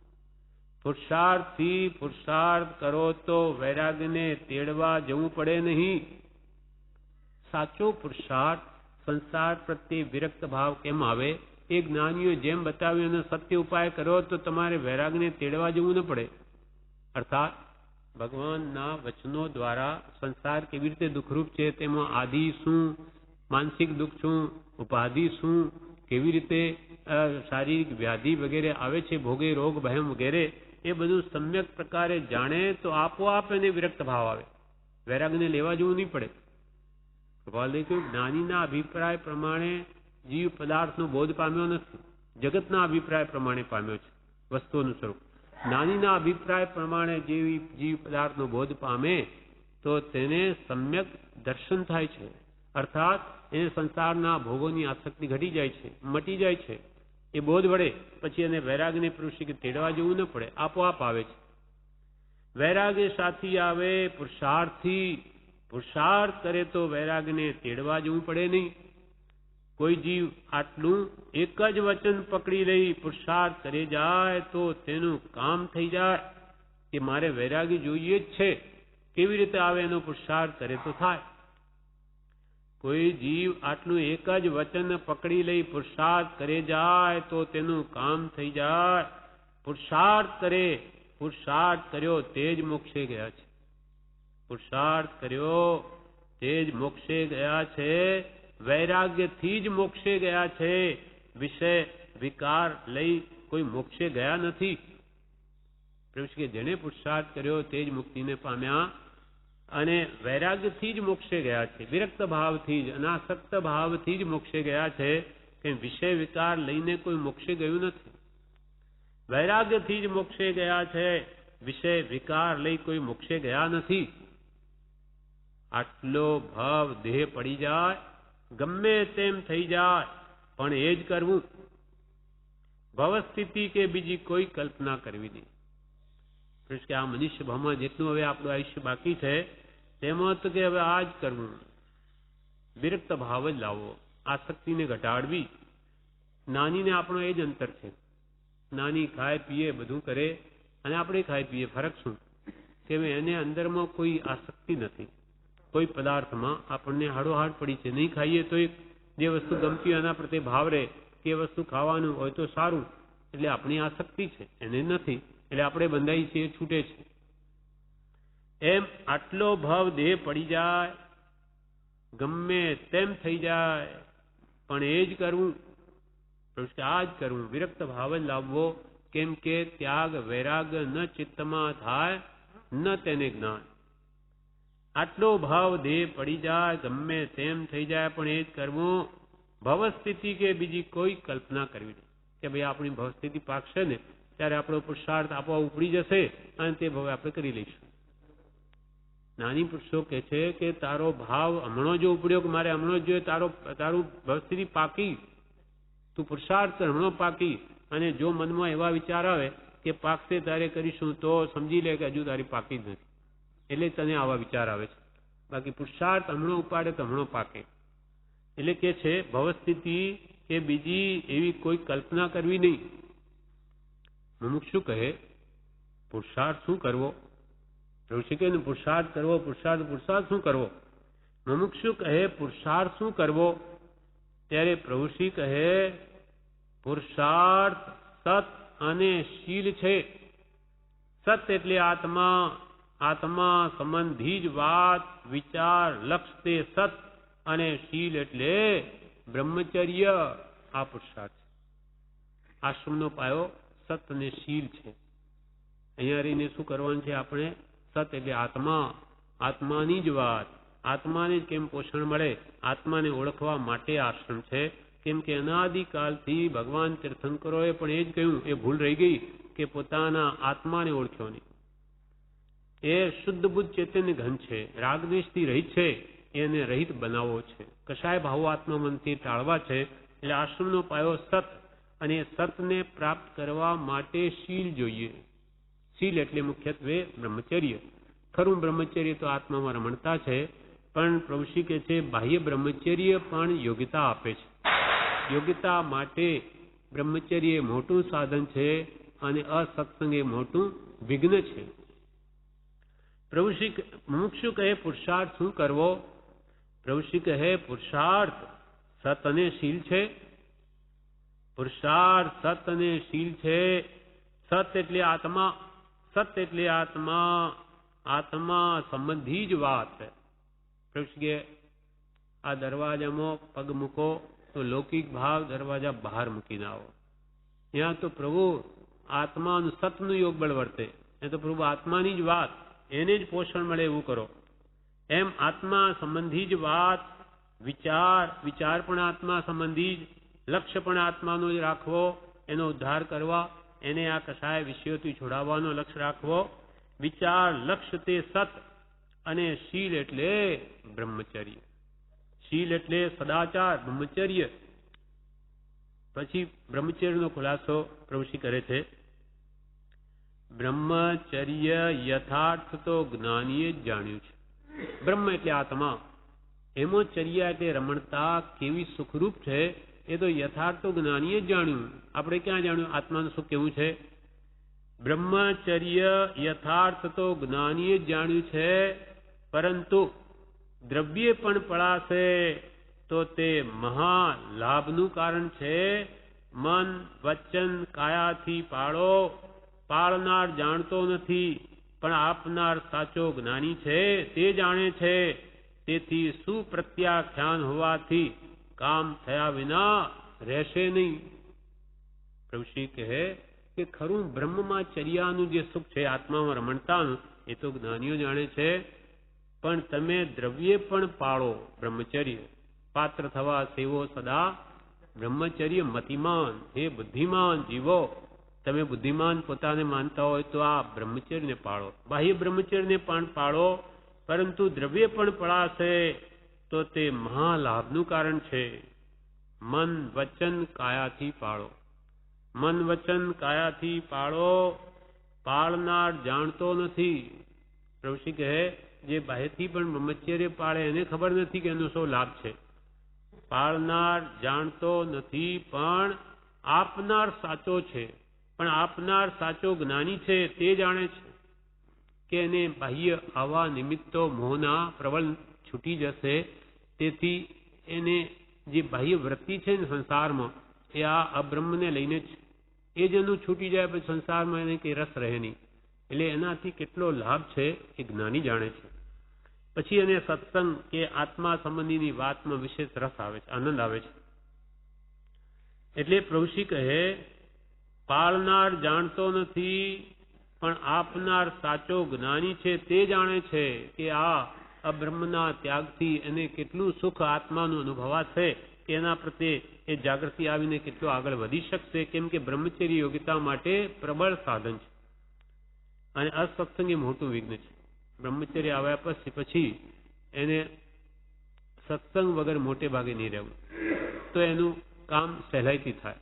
એ અસત્સંગ એ મોટું વિઘ્ન છે. આવા પ્રબળ મોહના નિમિત્તો જે બહાર છે એ આત્માના ભાવોને મલિન કરે, જ્યારે અહીંયા આવા નિમિત્તો નથી.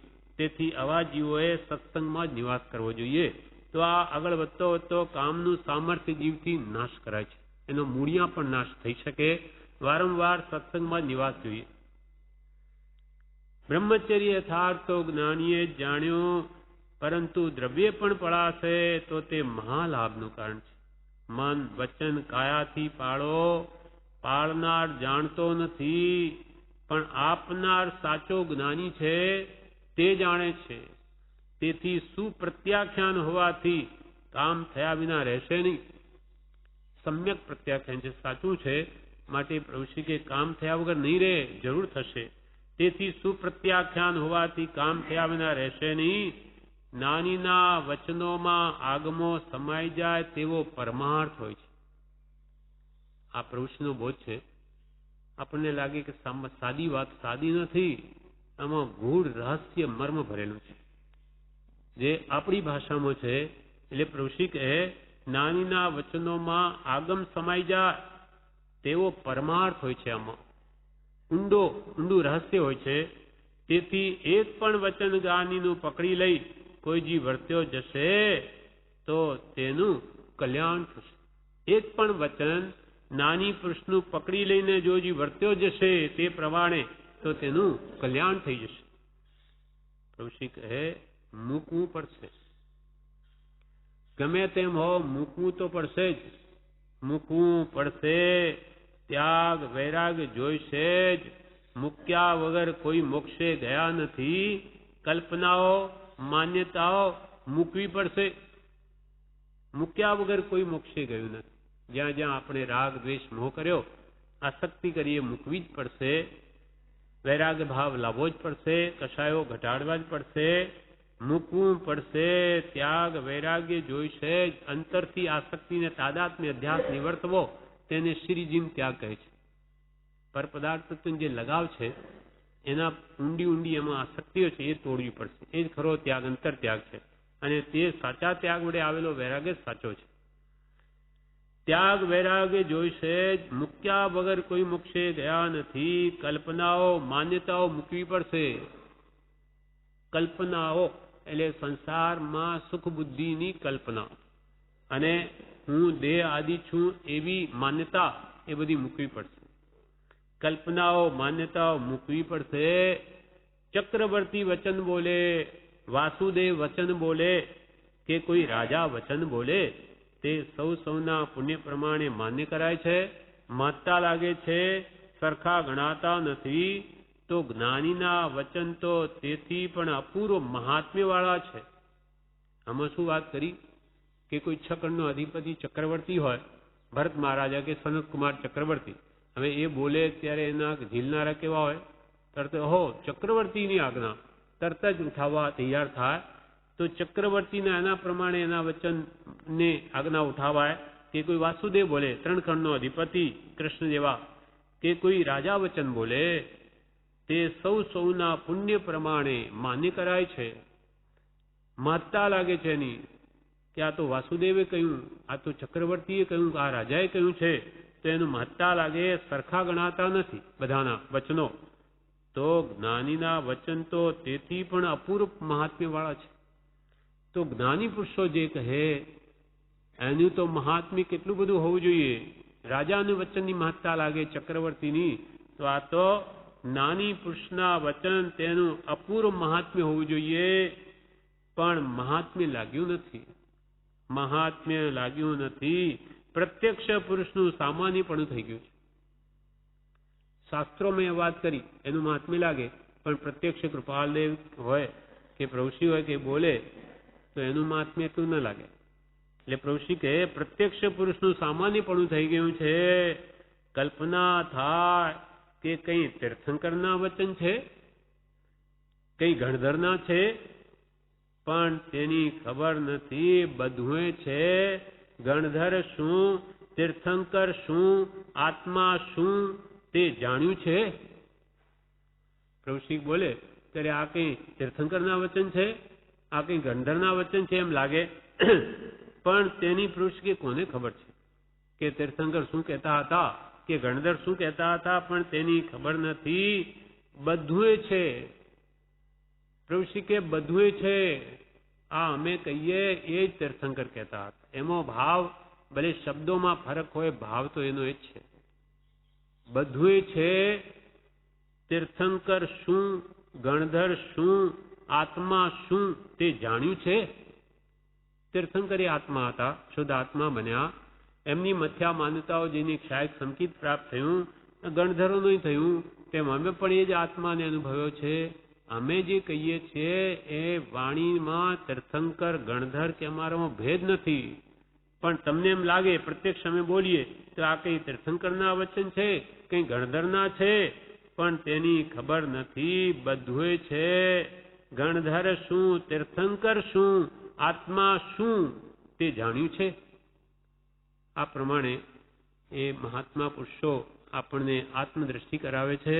અને અનંતા તીર્થંકરોનો એક જ અભિપ્રાય છે, જે આપણને કે છે કે હવે એને જાણો, માન્ય કરો અને તે પ્રમાણે વર્તો. આ પ્રમાણે આ તારીખનો બોધ પુરુષનો પૂરો થયો. વિશેષ આપણે